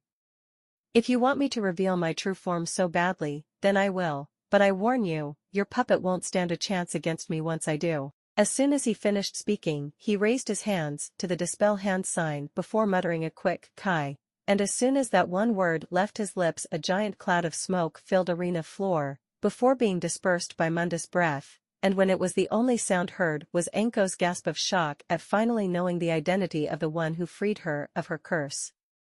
And Vergil was clad in the same outfit he wore upon his leaving the tower, and with Yamato in his gauntlet right hand. In all he looked like the deadly threat he was. As such, when his true form was revealed, all hell broke loose. The Naruto haters were screaming for the boy's head even though he was in the middle of a match. However, they were all but ignored in favor of seeing what the true Naruto could do. They didn't have long to wait. As soon enough the monstrous figure, in the opinions of the ignorant, charged the silver-haired boy, intent on skewering him on its Zweihander, only for said boy to once again either block or dodge every single attack. Oh sure, he occasionally countered with a slash or a punch, but for the most part he was content to let the possessed girl tire out before attacking, and if he was right he'd get his chance soon enough.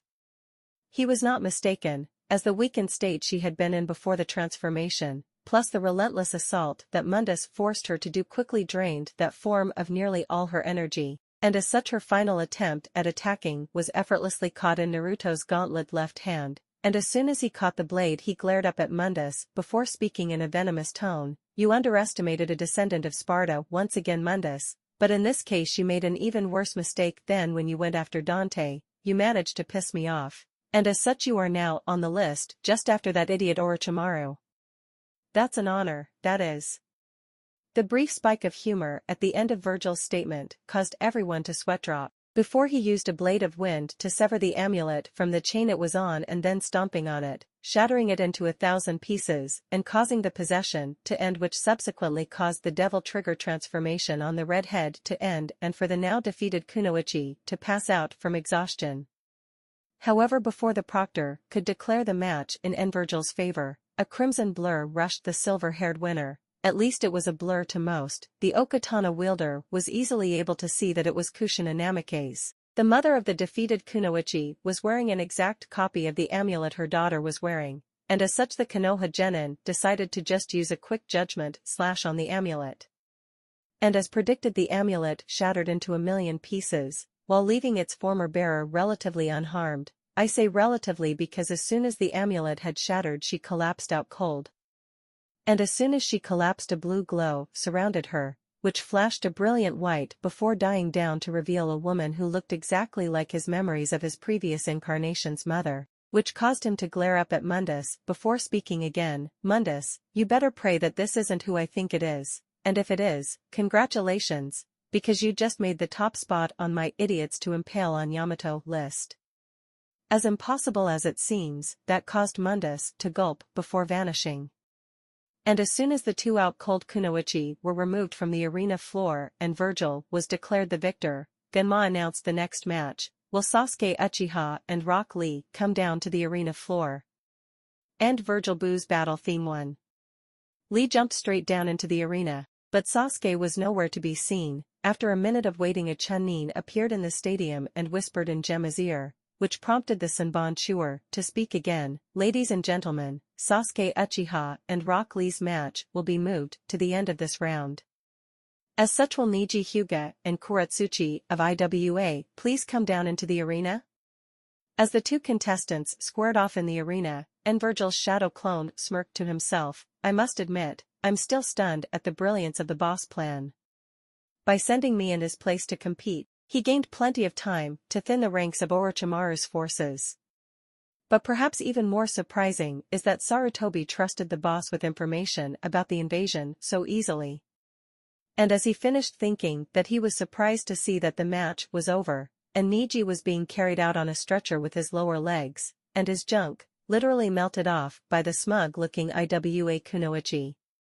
That look caused the clone to wince, while someone couldn't keep their mouth shut. I really hope I can knock her out before she causes too much trouble when Orochimaru's invasion begins. When Kuratsuchi walked over to him with a grin on her face, the clone felt slightly nervous, and who wouldn't be? The woman walking over to him had just melted her opponent's legs and package off for a reason he didn't even know yet.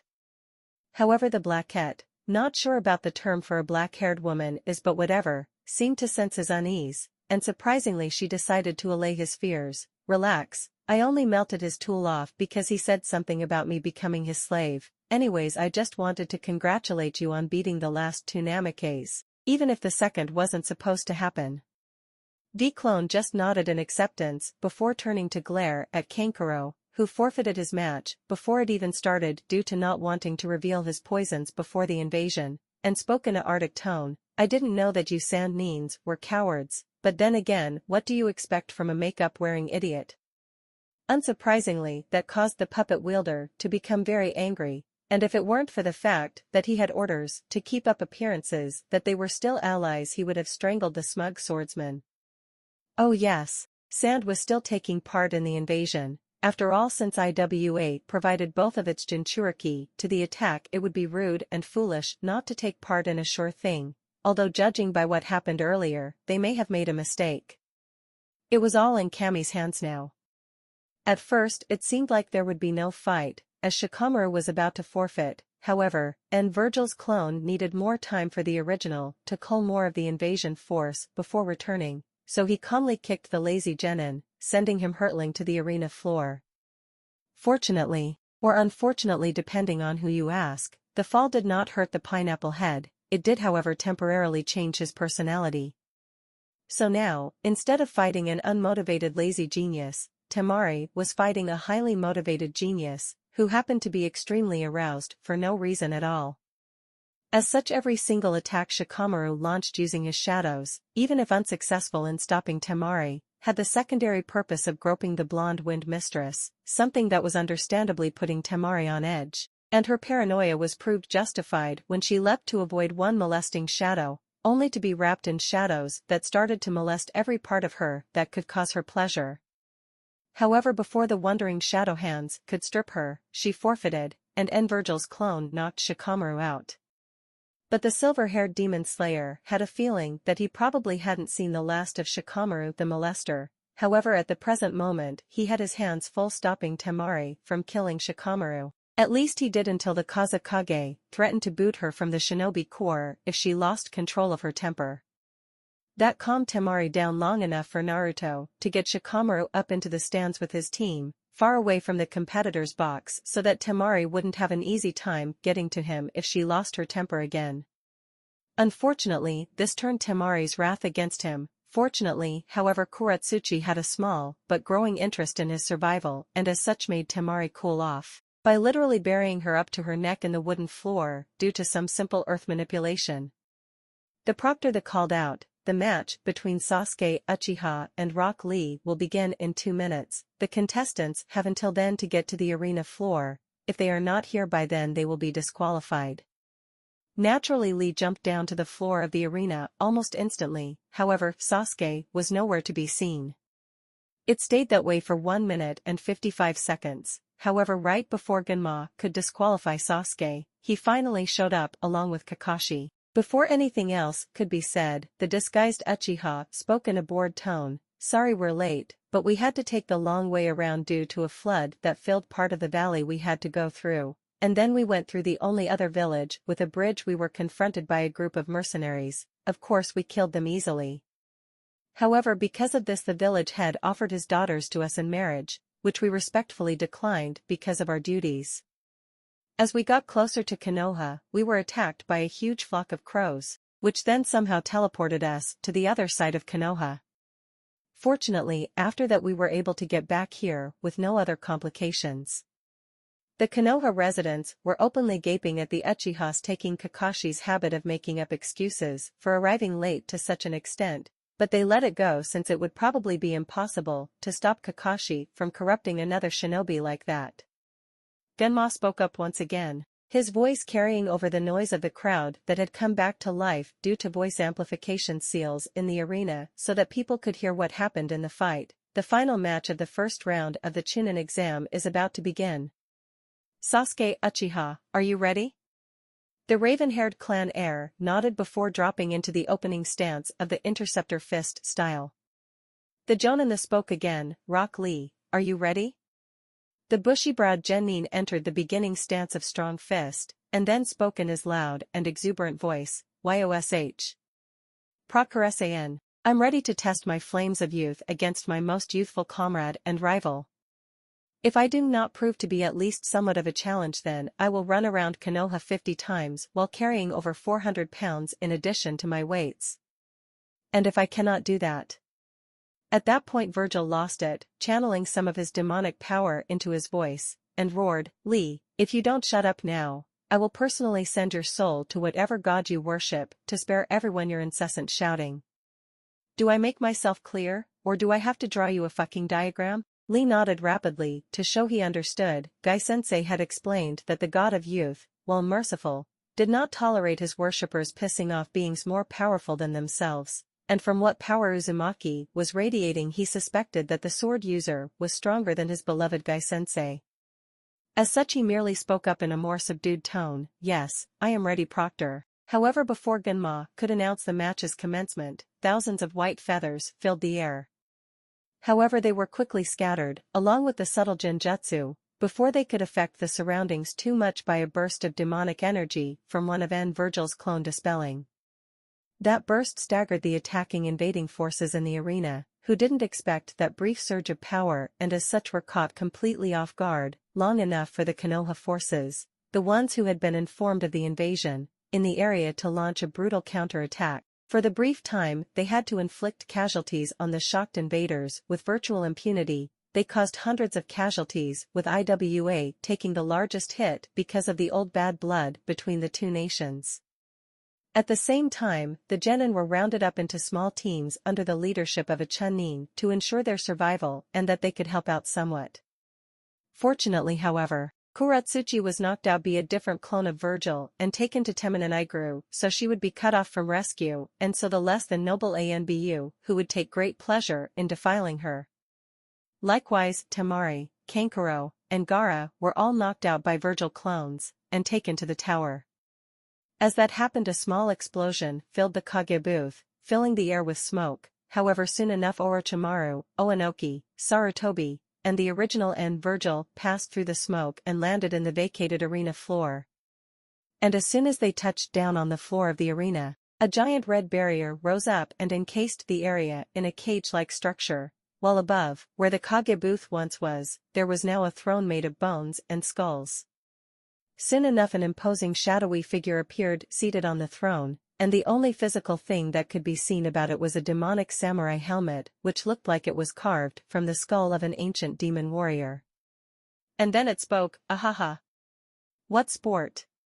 Fight on, foolish humans, fight on for the entertainment of Lord Shao Kahn, master of mortal combat, and entertainer of the gods and demon lords." Yeah, I know it's corny, but it's the only thing I could think of that could be interdimensional entertainment. Vergil merely sighed at Shao Kahn's declaration. Vergil's memories told him that Shao Kahn was nothing more than an extremely eccentric spirit who refused to pass on until he had provided the highest class of entertainment to the galaxy, and had the support of the gods. As such, it was in his best interest to put on a show, as much as he hated to admit it.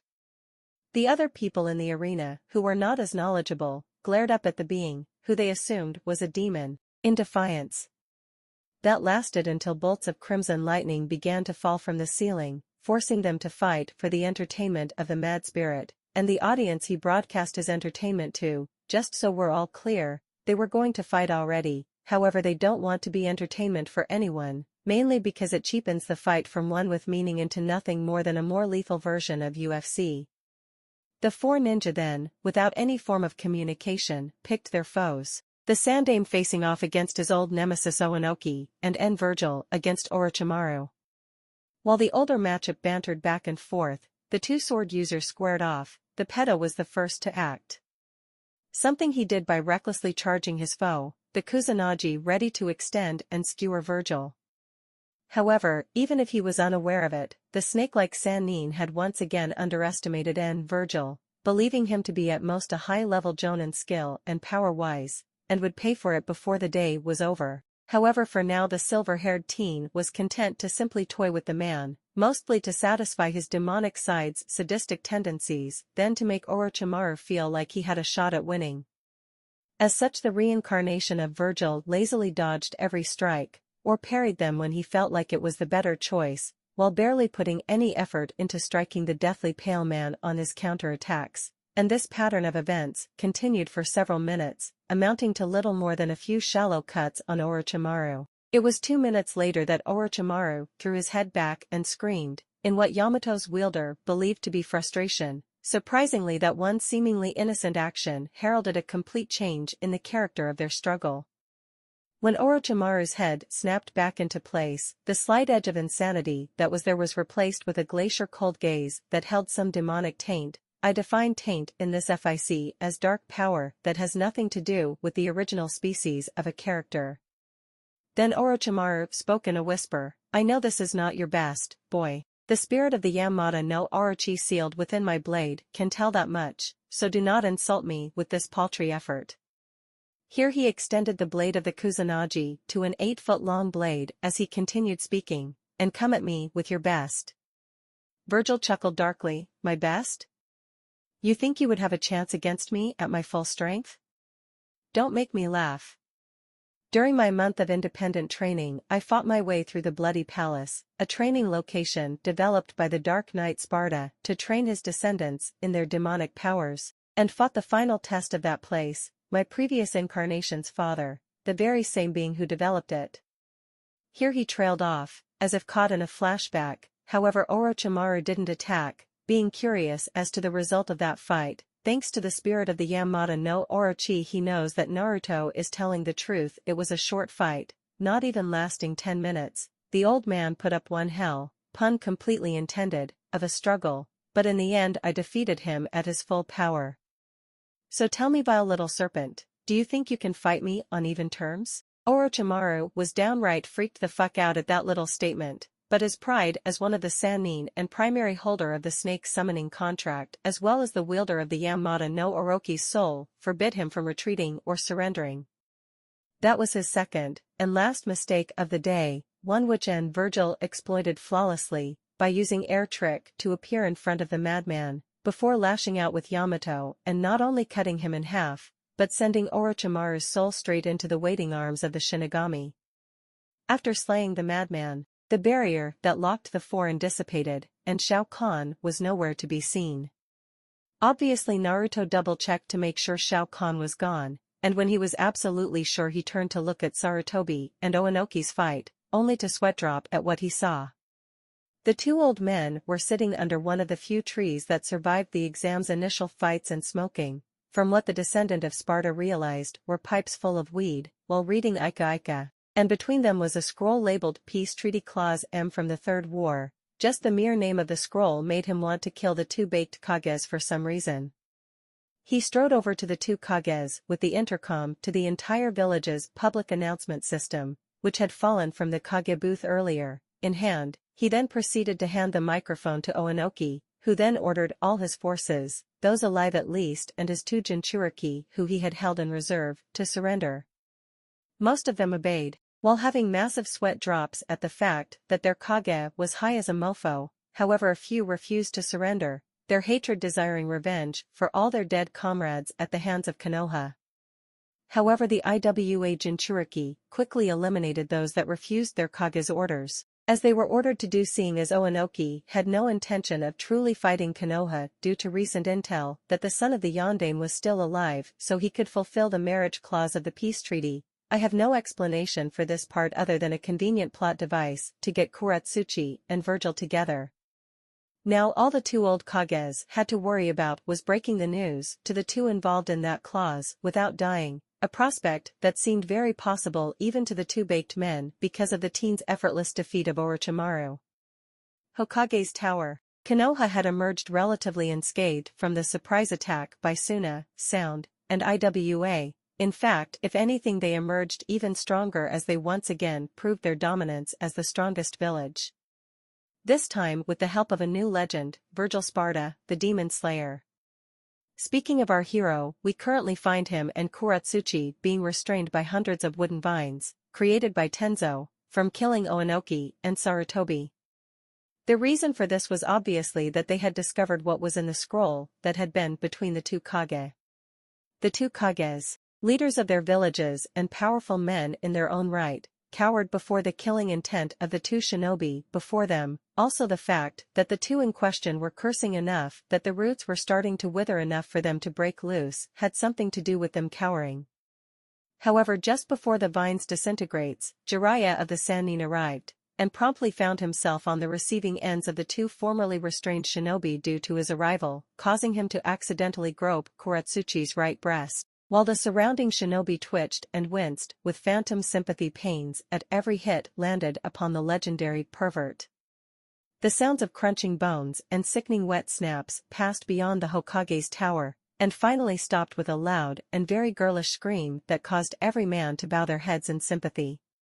Casino, somewhere in Fire Country. In the meantime, at a casino in somewhere in Fire Country, a busty blonde woman grinned while looking up at the sky before laughing manically, which caused her traveling companion to sweat drop as the other patrons of the casino tried to leave, fearing for their lives. Back at the Hokage's tower, the Kages, and Tenzo, who had hidden themselves behind a wooden wall, poked their heads around the corner to check if the carnage was over. What they saw horrified them. What was once a proud shinobi was now a twitching pile of flesh and broken bones. However, the two shinobi who were out to kill them just a few seconds ago were now completely calm, and seemed disinclined to continue their previous actions. After double-checking to make sure that what they were seeing was true, Tenzo whispered to the Kages, "If those two come after you again, I'm running.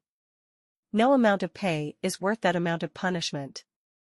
The two Kages nodded in understanding, still shaken by the amount of violence the two had inflicted. Vergil chose that moment to speak. Why the hell am I involved in this marriage contract? I mean, I can understand Katsuchi, seeing as she's the Satsuki's granddaughter, but aren't the two offered for the contract supposed to be related to a Kage-en? Here he paused, and the others could literally see dots above his head signifying that his brain was dealing with all the evidence. His face then twisted into a shocked expression. Oh no. Oh hell no. You mean to tell me that I'm related in some way to the fourth, and by extension those idiot from Yuzu? At the hesitant nods of the two Kages and Vergil's eye started twitching violently. I'm going to go take an enthusiastic walk in the woods. I have no idea when I'll be back. But if you send someone after me I will kill them, beat the next group to death with their own arms, and then mail the heads back to you. And with that he walked out, but not before kicking the down Sannin one more time in the nuts. Soon after that Katsuchi followed his lead and left, after spitting a tiny blob of lava on the Sannin's family jewels. After the two violent shinobi left, Jiraiya jumped to his feet as if nothing had happened and laughed. Well, Sarutobi-sensei, they seem to have taken that well. Oanoki just looked at Jiraiya in shock. How the hell do you not require hospitalization after that? You shouldn't even be able to speak with all they put you through. Jiraiya chuckled. That was the worst beating I've received since Tsunade left, and I lost the ability to peek on her. But compared to her monstrous strength and sadistic methods of punishment, that beating was not even really all that painful in comparison. Tenzo had a look of admiration on his face before it morphed to a confused one. But if that's the case, why didn't you get up afterwards? Jiraiya sighed wistfully, as if lost in some good memories. If there is one thing I learned from Tsunade's beatings, it's this. People usually leave you alone quicker if they think they've inflicted enough damage on you to put you out like a light. If you try and get up after the beating, when they still have some anger towards you, they will begin to beat you again, but with twice the effort. He then chuckled, plus that was a good way to gauge their strength for the upcoming mission you requested I bring them on.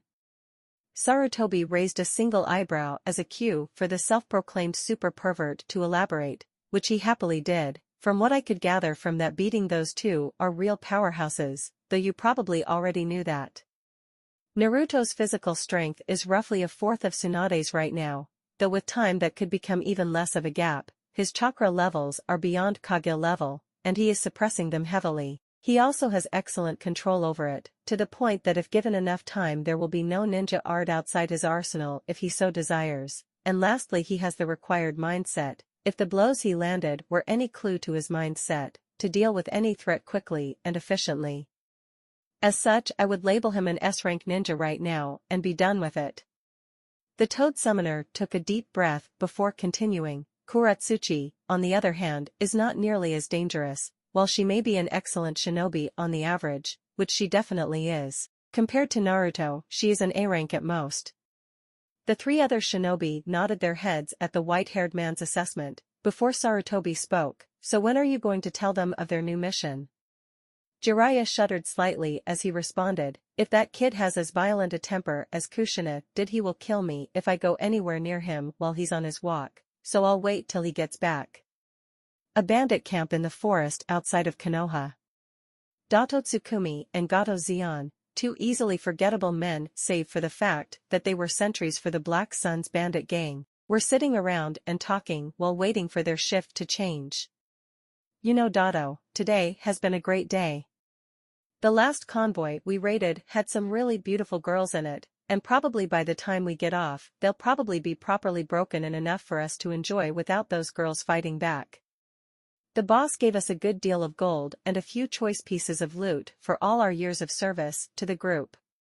But best of all, no meddling shinobi have come to investigate the missing caravan yet. Dato grinned in response, yeah, I know, it's great when everything works out perfectly.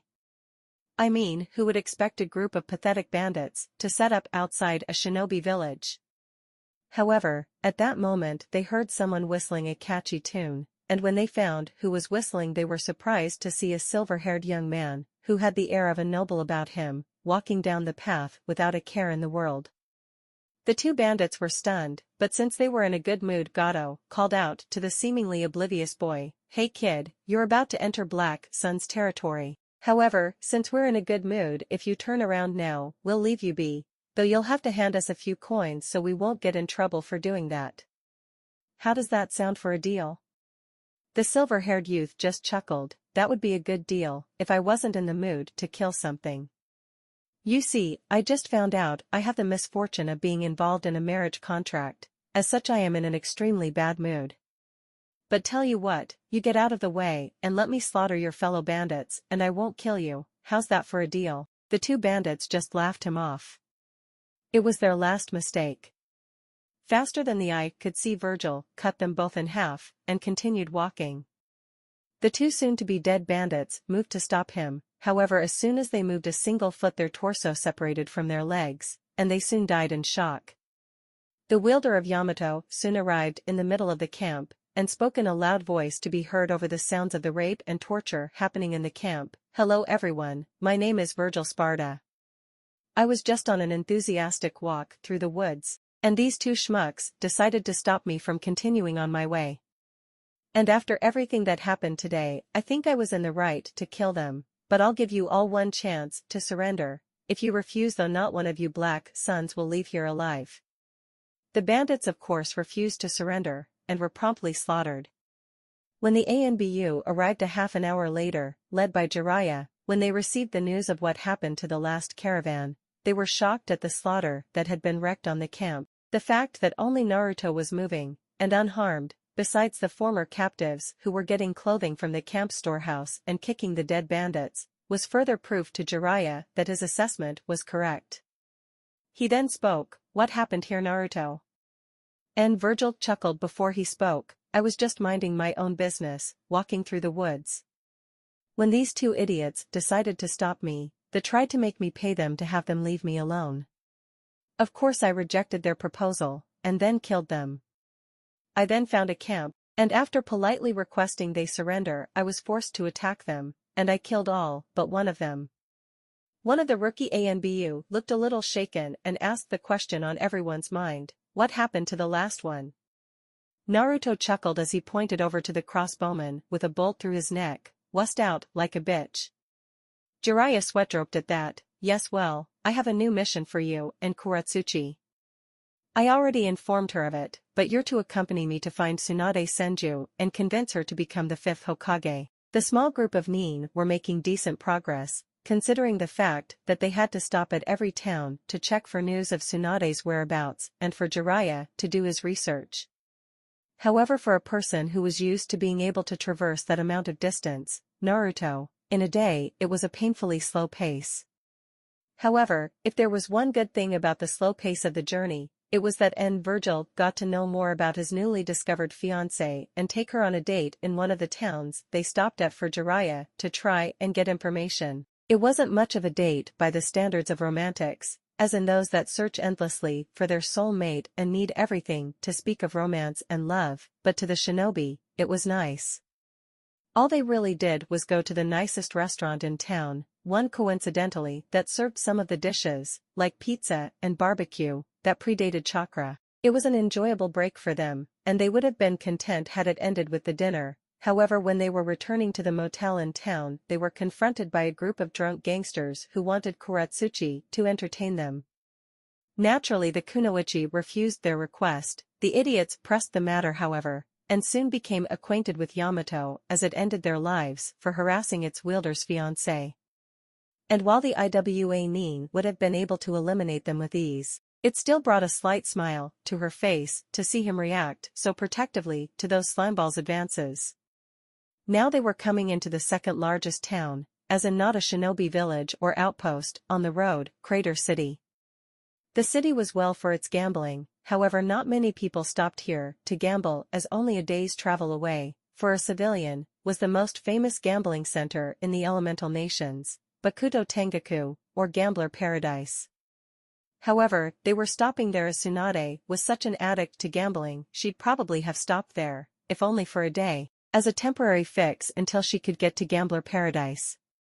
Of course the plan to search the area for clues hit a snag almost immediately, in the form of a beautiful woman who caught Jiraiya's eye. The old perv gave the other two nins with him some money, and advice to not do anything he wouldn't, and went with the woman. As soon as Jiraiya was out of earshot, Vergil snickered before speaking in a deadpan, "Well, that doesn't forbid anything, now does it?" Kuratsuchi turned a nice crimson as she responded, "No, it really doesn't." The silverhead lightly chuckled at her embarrassment. "So besides getting the hotel rooms for the night, anything else you want to do?" Considering the possible double meaning that statement could have, Kuratsuchi can probably be forgiven for gaining a nosebleed and passing out, but her future husband promised himself he would get his fill of teasing her using this new ammunition. However, that would have to come later. For now he slung her unconscious form over his shoulder and set off towards the most luxurious hotel in the city. After all, he wasn't paying. Jiraiya should take care to ensure he doesn't accidentally give his credit card to someone who knows how to use one, like he did when he handed his companions the money, so he could afford to be extravagant. After getting 2 rooms and some dirty looks from the receptionist for suspected perversion, he set Kuratsuchi down on one of the beds in their room. "What? You thought he'd put her in a room by herself where an assassin or so crazy rapist could get to her, however unlikely it may be? Or Kami forbid, in the same room as Jiraiya? That's just asking for her to be molested by the self-proclaimed super pervert." At any rate, he sat on the other bed in the room and unsealed an old book he found after defeating the image of Sparta. It was Sparta's memoirs. He had gotten to the part of the manuscript where Sparta rebelled against Mundus and waged war against all of hell. Surprisingly, he was only able to get halfway through that part of the Dark Knight's life before he was interrupted, not by his friend waking up, but by a knocking at the door. Believing it to be the old pervert wanting to get his room key, he sealed away Sparta's memoirs for a later date before going to answer the door. But to the Okatana wielder's great surprise, it wasn't the Sannin, it was 2 S-rank missing nin, Kisame Higoshi and Itachi Uchiha, clad in black robes with red clouds embroidered into them. He blinked for a second before slamming the door shut, reopening it, slamming it shut again, and reopening it one last time. After making sure that what he was seeing was actually real, by doing a dispel, he muttered a quick troublesome under his breath before addressing those 2 S-rank nins. "So what do I owe the questionable honor of having you 2 come here?" Kisame cracked a shark-like grin. "So it seems the Gaki knows who we are, Itachi?" The elder Uchiha grunted in a disturbingly similar manner to how his little sister's hinged persona would, before speaking to the wary reincarnation of Vergil. "Naruto-san, come with us. Our leader would like to talk to you." A little of his prankster side re-emerged when he responded to the Uchiha, "Sorry Itachi-san, but I must decline to acquiesce to your request, mainly because I'm pretty sure one of the few things the orphanage matron bothered to teach me was to not to follow strangers, and also because I am not in the mood to be gangbanged by a bunch of pedophiles, so good day." And with that he slammed the door shut again on the 2 stunned missing nin. Kisame then turned his head to his compatriot and spoke in a shocked tone. "Did he seriously just say that?" Itachi's eyes narrowed dangerously. "Kisame, break the door down. We have wasted enough time being polite, time to capture him." The shark-like man grinned as he brought his leg up and applied all his strength to the door, shattering it into a million pieces, only to jump away from the door when a storm of spectral swords poured out. Kisame chuckled at the sight. "Damn, the kid doesn't play around. Any ideas on how to get to him, Itachi? 'Cause that storm of swords doesn't seem to be letting up." The elder Uchiha frowned for a second before a proverbial light bulb went off, and he smirked. "Kisame, what does Samahata say about the composition of those swords?" The blue-skinned man looked confused for a second, till his brain kicked in and he grinned viciously before grabbing one of the swords out of its flight and putting it near his sword, which quickly began to absorb it. The swordsman then laughed. "I'd say it likes the taste of them just fine. Yes, normally the Samahata is damaged by demon chakra and/or energy in fanfics, but I made it so it loves to eat demon chakra/energy, so it would be more useful against the bijou and their containers."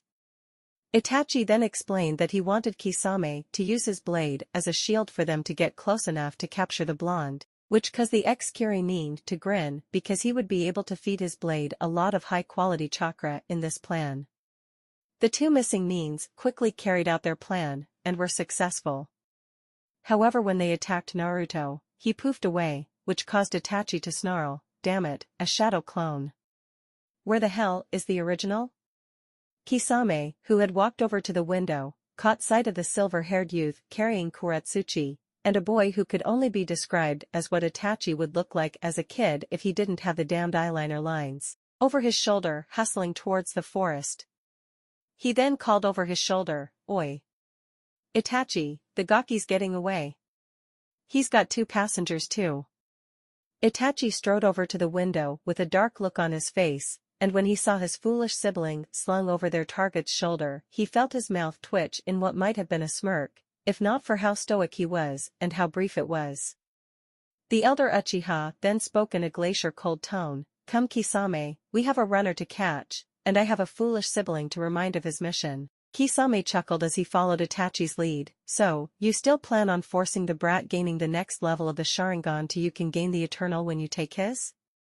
The obsidian-eyed man smiled coldly. "If he is unable to fight me on even ground, then yes. If he can, then I will spare him, for a time. It matters not when I get those eyes, as long as I get them." Meanwhile Vergil, who had only ran due to the fact he knew that those missing nin wouldn't hesitate to take advantage of the fact that Kuratsuchi was there to make him surrender or badly injure him, created 2 clones to carry the 2 kunoichis far from the fighting, before setting out to find the perfect spot to engage the 2 legendary nins in battle. He soon found the location he was looking for, a large clearing that looked eerily similar to Training Ground 7. And once he found it he decided to just sit in with his blade across his legs, while he mentally readied himself, yeah unnecessary really, but never hurts, to destroy them completely. With Jiraiya, the old pervert was heading towards the hotel he suspected his companions had booked once he discovered his card was missing. However, he only discovered that once the woman was under the control of a high-level genjutsu. And the Sannin, with all the arrogance his position as one of the strongest shinobi in the world, believed that it was merely an attempt to scout him, not as a distraction to get to his companions. However, when he saw 2 shadow clones of Vergil heading towards him at a run, carrying the henged Sasuke and Kuratsuchi, he realized he was dead wrong. After questioning the 2 clones about the whereabouts of their creator, he sped off, hoping to get there before it was too late. Back at the clearing, Vergil didn't even open his eyes when he felt the 2 missing nins enter the area, and spoke in a deathly calm tone, "Welcome, are you ready to begin?" Itachi, who had calmed considerably due to the time it took to get to where their target was, tried one last time to get Vergil to surrender. "Naruto-san, please reconsider coming with us. If you do, I personally guarantee that you will not be harmed." The silver-haired youth snorted, "I would think you would know better than to bullshit me, Itachi. At any rate, there's been enough talking. Time to let our blades speak." Clearing outside of Crater City, the 3 combat slowly, and unconsciously, went to positions that an Old West gunfighter would recognize as a Mexican standoff, though in this case it was 2 against 1 and not a free-for-all. The positioning actually seemed to work in favor of the 2 S-rank nins, as Naruto supposedly would have to split his attention between the 2 to keep an eye on both of them. However, that was only if the half-devil was in any way, shape or form a normal shinobi, and he was not a normal shinobi by any stretch of the imagination, or at least normal for that day and age. Back in the days of his ancestor he would be considered an average shinobi, as would all the S-rank nins, by the demonic clans as their power far surpassed most of the new chakra-wielding branch of humanity. To the slight surprise of our hero, Itachi channeled some chakra into a seal and drew a standard ANBU blade, which was probably his from his days as a part of Konoha's forces. However, over the years of his being a missing nin, he probably upgraded the blade with better materials and with seals to further improve the blade to the point where it could stand on par with the 7 swords of the mist in a straight-up fight. Kisame though grinned at the sight of that blade, so Itachi decided to make it all kenjutsu for now, eh? The elder Uchiha's lips twitched for a fraction of a second before returning to its usual passive position. "I thought it would be rude to not do so, as both of you are using blades." While the blue-skinned swordsman grinned in a predatory way at that simple statement, and Vergil merely raised a single eyebrow at that foolishness as he saw it. After all, his primary field of skill and mastery was in kenjutsu, and even more specifically in the Dark Slayer style of his previous life. Play Fate Zero OST, the battle is to the strong. However, if these two thought they could best him in the art of bladed fighting, he would be more than happy to utterly destroy the notion of theirs. And as such he let a little of his devil heritage out to create one of the red cages that demons used to trap their foes so they could take their time with them, without fearing for interference or for their prey escaping. While the two renegades were surprised, their experience allowed them to almost instantly get back into the moment and put them a little bit more on guard about the silver-haired young man in front of them. However, they still believed that it would be easy to take him in for the extraction, and as such were a little bit more lax than they would normally in their stances, but not as much as before. Kisame, by an unspoken agreement, was the first to act. He charged en Vergil with Samahata in an overhead swing, which was blocked with no problem on the Okatana wielder's part, and while those two fought it out, Itachi watched and waited for the proper time to join in, as well as to gain more knowledge about their foe's style. And from what he could observe, the style was based around extreme speed, and despite common sense saying that such strikes would be incredibly weak by comparison, it was holding out against Kisame's superior strength. A few minutes passed with neither side gaining an edge, but by then Itachi thought he had a good read on their target's abilities. As such he channeled a decent amount of wind chakra into his blade and slashed the air with it, sending hundreds of small wind blades at his target, with the intent of disabling him for easy capture. However, once again he underestimated en Vergil, who, without taking his eyes off of Kisame, countered those wind blades with an equal amount of devil power blades, the orbs that appear when you use the judgment cut. Naruto then capitalized upon the shock the two felt to get around Kisame's guard, and lash out with a strike that severed his right hand, causing him to drop his blade. However, that was just long enough for Itachi to get in close and strike, almost too fast to be blocked. However, Naruto just managed to do so, and got a kick to the gut for his efforts from the enraged Kisame. That one kick sent him flying back 20 feet. However, due to his quick reflexes he managed to block Itachi's follow-up attack as well as parry Kisame's one-handed attack. Every attack the two sent at him, he dodged or blocked. Normally he would have counter-attacked by now, but this was the greatest test of his skills to date. As such he refused to use those moves to cheat his way out of the first true test of his ever-growing powers. And he found that while he was able to fight on par with the two missing means, without launching counterattacks or employing the more lethal and precise of Dark Slayer's moves, that he was nowhere near the level he needed to be to accomplish his goals, and nowhere near able to even challenge Mundus, along with his lord and master and the massive demon army in hell, and win. However, Itachi was growing tired of this deadlock, and decided to cheat, his justification being the old saying, if you aren't cheating, you aren't trying. As such he used Tsukunami on Naruto as soon as he had the chance. This was the scene Jiraiya came upon, his traveling companion and Itachi glaring at each other while a one-handed Kisame glared at the silver-haired youth for removing his hand. He tried to get close enough to intervene, but found one of those demonic barriers he had encountered before surrounding them, and swiftly realized that the only way for that barrier to go down was for whoever was controlling the barrier to release it. Meanwhile, in en Vergil's mindscape. Currently Itachi was running away like a coward, the reason being quite simple: he didn't expect Naruto to house the souls of numerous high-class demons. As such he now had the entire demon arm arsenal Naruto had gathered in his brief stay in Tenminugiri chasing after him with the desire to unalive him. All the while his foe sat back and laughed while eating a massive bowl of popcorn-flavored ramen that he had somehow created in his mind. He spent what seemed like hours running, and was beginning to feel the strain of his activities. It was only then that he realized that he was still using Tsukunami, and deactivated it. As soon as Itachi faded out, Vergil started laughing even more than before. Thanks for the entertainment, guys. I'll be sure to find some way to let you take physical forms again as soon as I have a chance as a reward for this. The last thing Vergil saw before returning to consciousness was the demons smirking at that, though Nevan's had an undercurrent of lust that made him subconsciously shiver in anticipation. Back to reality.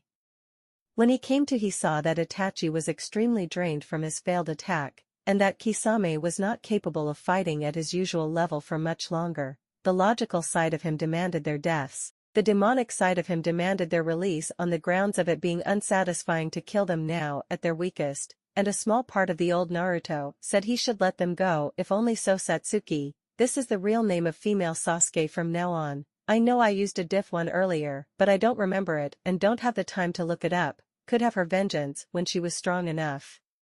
As such, with a decision of 2-1, he let them leave, and shattered the barrier with but a simple thought. The two Akatsuki members quickly got the hell out of there before Jiraiya could react, and before Jiraiya could say anything Naruto smirked. One of my clones that I created back when we first started this trip just dispelled. He's found Tsunade. She's at the Golden Pig Casino and Hotel, however she's on her way to one of the local sake dens, which one I am unsure, but we now know that she's here. Jiraiya chuckled as the two started walking off. You just might make a great spy master at this rate, Naruto. However, don't you get the feeling that this is, I don't know, too easy? Vergil looked at him out of the corner of his eye as he responded, yes, I have been getting that feeling a lot now, with my upgrade. Sometimes it almost feels like I'm one of those cliched overpowered characters in a fan-fiction story. Meanwhile, in a hidden facility, a strange brown gremlin-like creature started sweating bullets as he got up from his monitoring station. Shit, he has a suspicion about what's going on. I've got to tell Damasta. And with that the gremlin ran as fast as he could to his master's chamber, only for his lord to inform him that it was alright, and that the gremlin was overreacting to something that was common in fanfics. Back to the Narutoverse. Jiraiya nodded to show that he agreed with his temporary companion. Anyways, we better get going if we don't want Tsunade to vanish again. The silver-haired swordsman nodded and began walking towards the village while spamming hundreds of clones to search the massive city for the sake den Tsunade was heading to. Vergil and Jiraiya, followed by Kuratsuchi and the henged Satsuki, both of whom were mildly annoyed at the sword user. However, when he explained that he knocked them out to give himself freedom to fight as he needed to as well as leaving Itachi alive for Satsuki to kill, they forgave him for the most part, provided he paid for a shopping spree, strolled down the main road in Crater City. Now this road was the main one, not because it connected to the main road through Fire Country, because of all the bars, restaurants, and other such necessities. In a ninja village it would be called a merchant district, but as this was a civilian city it was not. It wasn't 5 minutes later that Naruto noticed two disgruntled men complaining about a blonde drunk with freakish strength who had kicked them out of their usual spot in the Willow Tree Bar. Correctly assuming that the person they were complaining about was Tsunade, he informed his companions, and they sped off towards the bar at a low genin speed. As such they arrived at said bar, which was at the other end of the city, less than 5 minutes later. When they walked in, Jiraiya instantly was able to recognize his teammate and her apprentice, both of whom were relatively relaxed. Veteran shinobi are never fully relaxed, they are always prepared to react as necessary. However, the descendant of Sparta decided not to take any chances, and erected an invisible version of the barrier he used against Itachi and Kisame, but keyed to only not let Tsunade and her companion leave. After doing that, he decided to pay more attention to the conversation between the two Sannin, and was mildly annoyed by the blonde's attitude, until she insulted all the past Kage, including his father. Now, while he might not care as much about being Hokage anymore, or even have too much affection for his deceased father, as the two never formed too strong a bond, he still respected the strength that the men and women who gained the title of Kage had. As such, he decided to speak up. Are you sure this is who Konoha needs in the position of Kage, Jiraiya? After all, she seems to hate the position with a passion, as well as being foolish enough to insult every single Kage in the history of the elemental nations. Jiraiya was stunned by the brazen disrespect his companion showed for one of their village's most famous figures, and was about to apologize for him so that Tsunade, who even when drunk had enough strength to kill someone if she went all out, wouldn't knock his head off. But it was too late. Tsunade's legendary temper quickly reared its head, and caused her to shatter her sake saucer with her grip. What the fuck did you just say, brat? The silver-haired swordsman snorted, despite Jiraiya's hidden frantic signals to shut up. What, are you deaf as well as foolish? I said you were foolish to insult every single Kage in the elemental nations with your disrespectful mouth. The busty Mednin roared in anger. That's it. Outside brat. I'm going to beat you to a pulp. Vergil smiled coldly as he rose. Apparently this woman was not only foolish but arrogant to believe she could defeat someone she knew nothing about power-wise, something that he would readily exploit. Are you sure you want to do that, foolish one? After all, you're drunk as a skunk. That, combined with Vergil's earlier disrespect, was enough to make Tsunade throw a punch at the unconcerned swordsman's head. However, Tsunade's target merely turned his head just enough to dodge the fist before countering with his sheath to her stomach.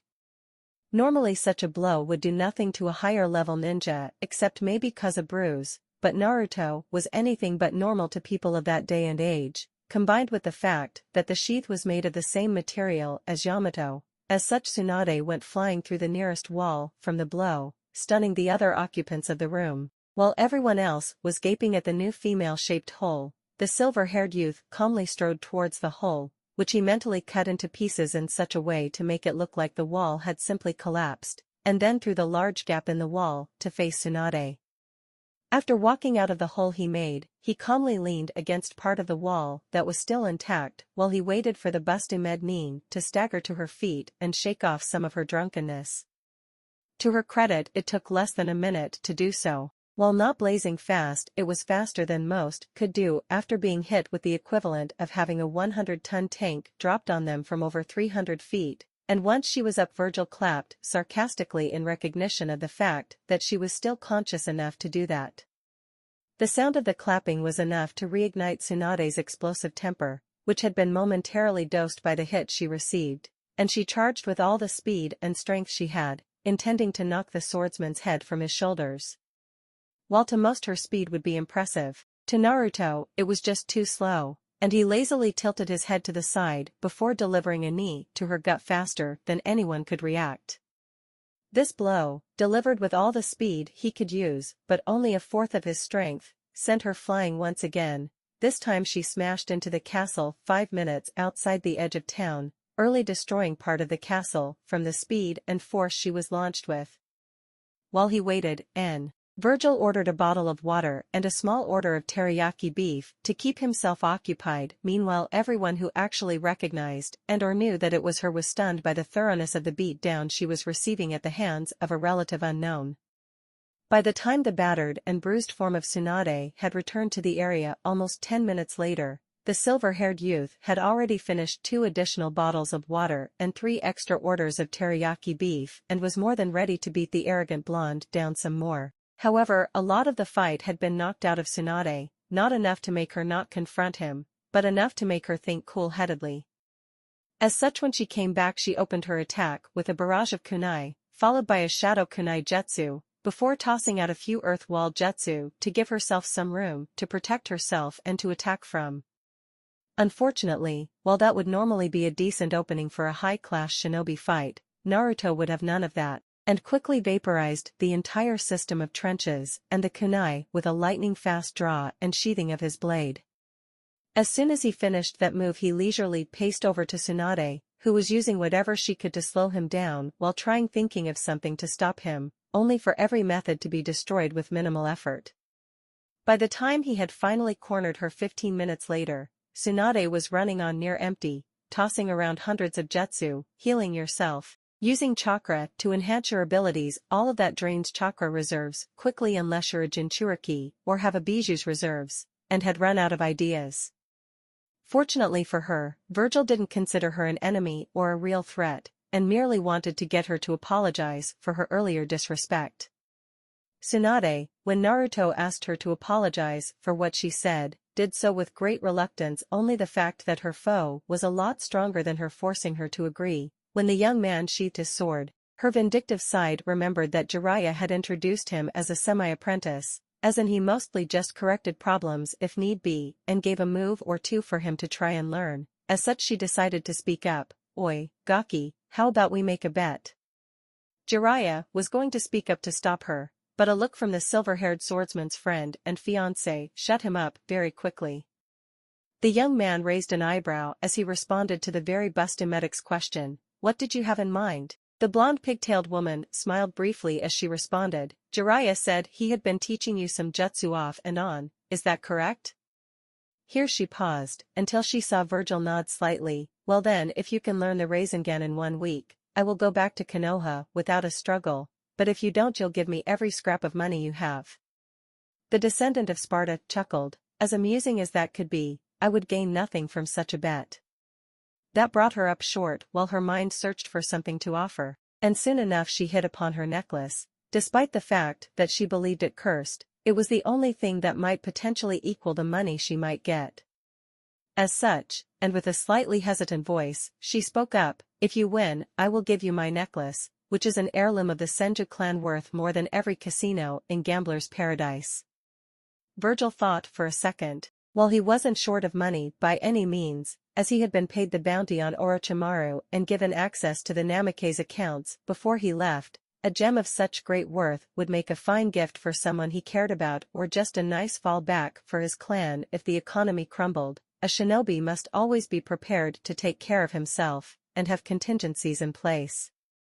And so with those thoughts in mind he answered, very well Tsunade-san, I accept the wager. Come on Jiraiya, you have a jutsu to teach me. With that said the 4 shinobi left the 2 medics alone to make it to their hotel. Jiraiya smacked Naruto on the back of his head as he used a variant of the big head jutsu due to his anger. You idiot. Why did you accept Tsunade's bet? She's setting you up for failure with this bet. The fastest anyone has ever learned the Rasengan was in 3 months. And Vergil scowled at Jiraiya, hit me again without proper reason, Toad Sage, and I will take your arm.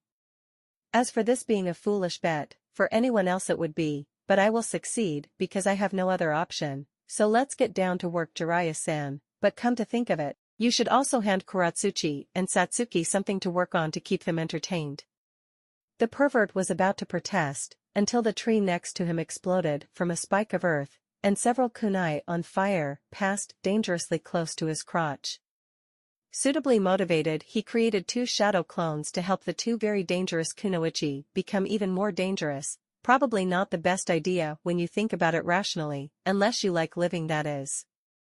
While the clones and less angry women left, Jiraiya demonstrated the jutsu to Naruto. It was simple in shape and form at first glance, but when the silver-haired young man took a second look he began to see what a masterpiece the jutsu was. It was even more complex in reality than anyone could have imagined. Yes, it was a grinding and piercing jutsu all wrapped into one deceptively simple package. Yes, it would take a while to master for ordinary people. It could be modified with different elements to make it into different configurations, like a hand grenade by using fire or a whirling buzz saw of death if wind was applied, but it was actually meant to be used with devil trigger energy. As far as he knew his human father was just that, human.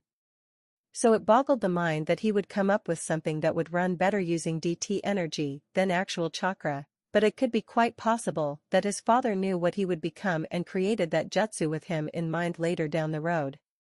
But of course he had no way of knowing if this was true or not, as such dismissed all the thoughts running around in his head to pay attention to the steps to create the jutsu. 3 days later, at the Golden Crane restaurant, Naruto was enjoying a fantastic meal with his fiancée and his Uchiha friend at one of the gambling city's best eateries. He had ordered a 3-pound Kobe beef steak, some fried rice, and a bottle of the restaurant's house Junmai Daijinjo Shu, one of the best steaks in the world. Katsuchi had ordered a sushi platter and a 12-ounce swordfish steak, and lastly Satsuki ordered a surf and turf combo, bluefin tuna and a chicken breast. While they ate, they talked about general things, likes, dislikes, memorable moments in the past, etc. And some surprising things came up. For example, Katsuchi had learned to play the flute when she was younger, and was still good at it. Satsuki had a wonderful singing voice, much to her own embarrassment, due to lessons she received as a child from her mother that she expanded upon in memory of her. And Vergil was good guitar player, due to housing Nevan within himself after beating her, and the 2 women he was with suspected that his skill with the guitar might translate over to a shamisen, but before they could really get into deeper conversation topics, they heard a ruckus in the restaurant, and turning to look they saw a band of stereotypical Yakuza thugs making a mess of the place while trying to extort money from the owner. Now they would have waited until the Yakuza had left, followed them, and retrieved all the goods and money the thugs had gotten as protection over the years, but one of the thugs made the monumentally stupid mistake of accidentally groping Satsuki while looking for something to take from the restaurant. While their friend/fiancé sat and finished his dinner quietly, after they threatened him to stay out of it, the Uchiha and the granddaughter of the Tsukige proceeded to lay into the thugs. By the time the silver-haired man finished his food and drink, the restaurant was a mess, with battered and broken thugs everywhere, including one who was stuck in the ceiling by his head, and several crashed into the woodwork of the bar, so yeah, it was a mess. Our protagonist calmly walked over to where the owner of the bar was berating the two kunoichi for ruining his establishment, but at the same time thanking them for beating up the Yakuza, and handed the man a sack of gold coins to pay for the damages with slight smirk. As the three left, a slight chuckle escaped Vergil's lips. "So, did you two have fun?" The two kunoichi blushed and slapped him on his shoulders in retaliation for the teasing. Day of the bet. Our protagonist and his friends and temporary teacher walked through the streets of the gambling town to meet with Tsunade to prove that he had completed the bet. It had taken the last few days to get it down right with enough power behind it where it was a worthy addition to his arsenal. Oh, he certainly had it down by the fourth day, but the problem was it was much weaker than it should have been. It had taken him a while to figure out why it was so much weaker. In fact, he had found out by accident. He had practiced for so long the day before yesterday that he had passed out from a minor case of chakra exhaustion, which brought him into his mindscape and in front of his predecessor. The original Vergil was slightly amused, but unsurprised, at the fact that his reincarnation had the same training method he used to have when he was younger, but he explained to Naruto that the reason he was because he was spreading his time trying to learn too many competing skills. And Vergil would only ever be able to focus on one style of combat, either Darkslayer or ninjutsu, and whichever one he did not choose he would only be able to pick up some of, so he would need to be careful of what he picked up for that, as new skills would overwrite his old ones. As such, the young man, after what seemed like hours of consideration, decided to forsake the great majority of ninjutsu, save for those he already knew, while replacing knowledge of the Bushin Jutsu with that of the Rasengan, as those were too useful to forego completely. When he made his decision, his antecedent informed him that he would still be able to learn chakra control techniques and create variants of the jutsu he had, but no more than that unless he wanted to unlearn something.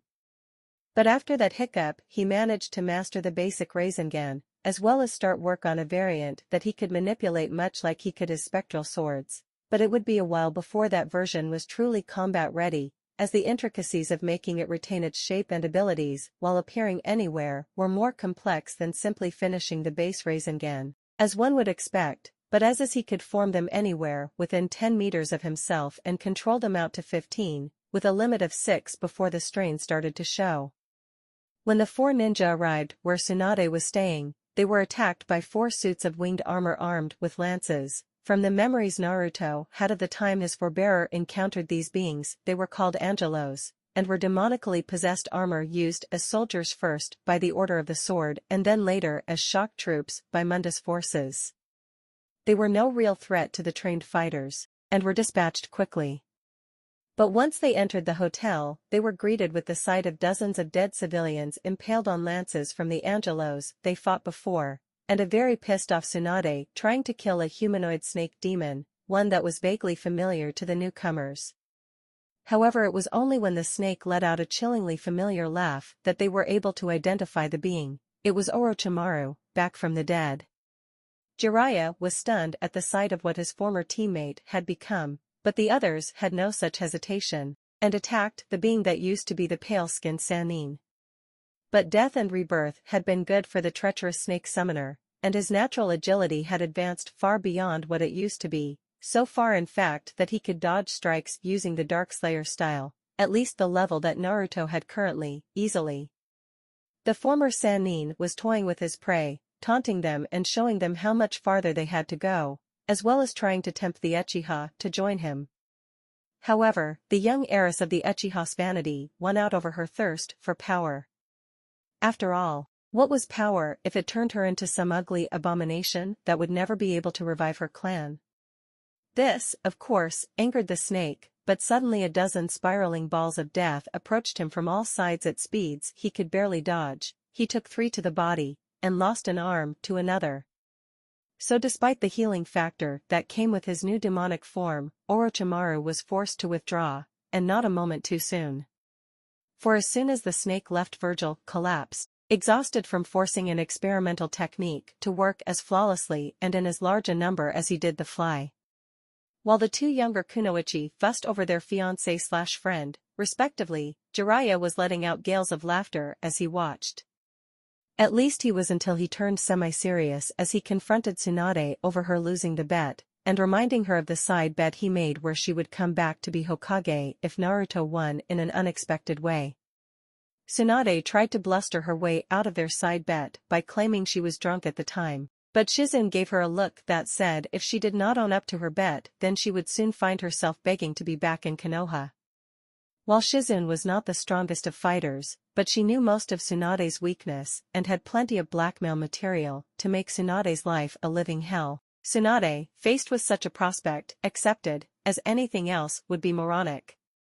With Orochimaru, 5 minutes later.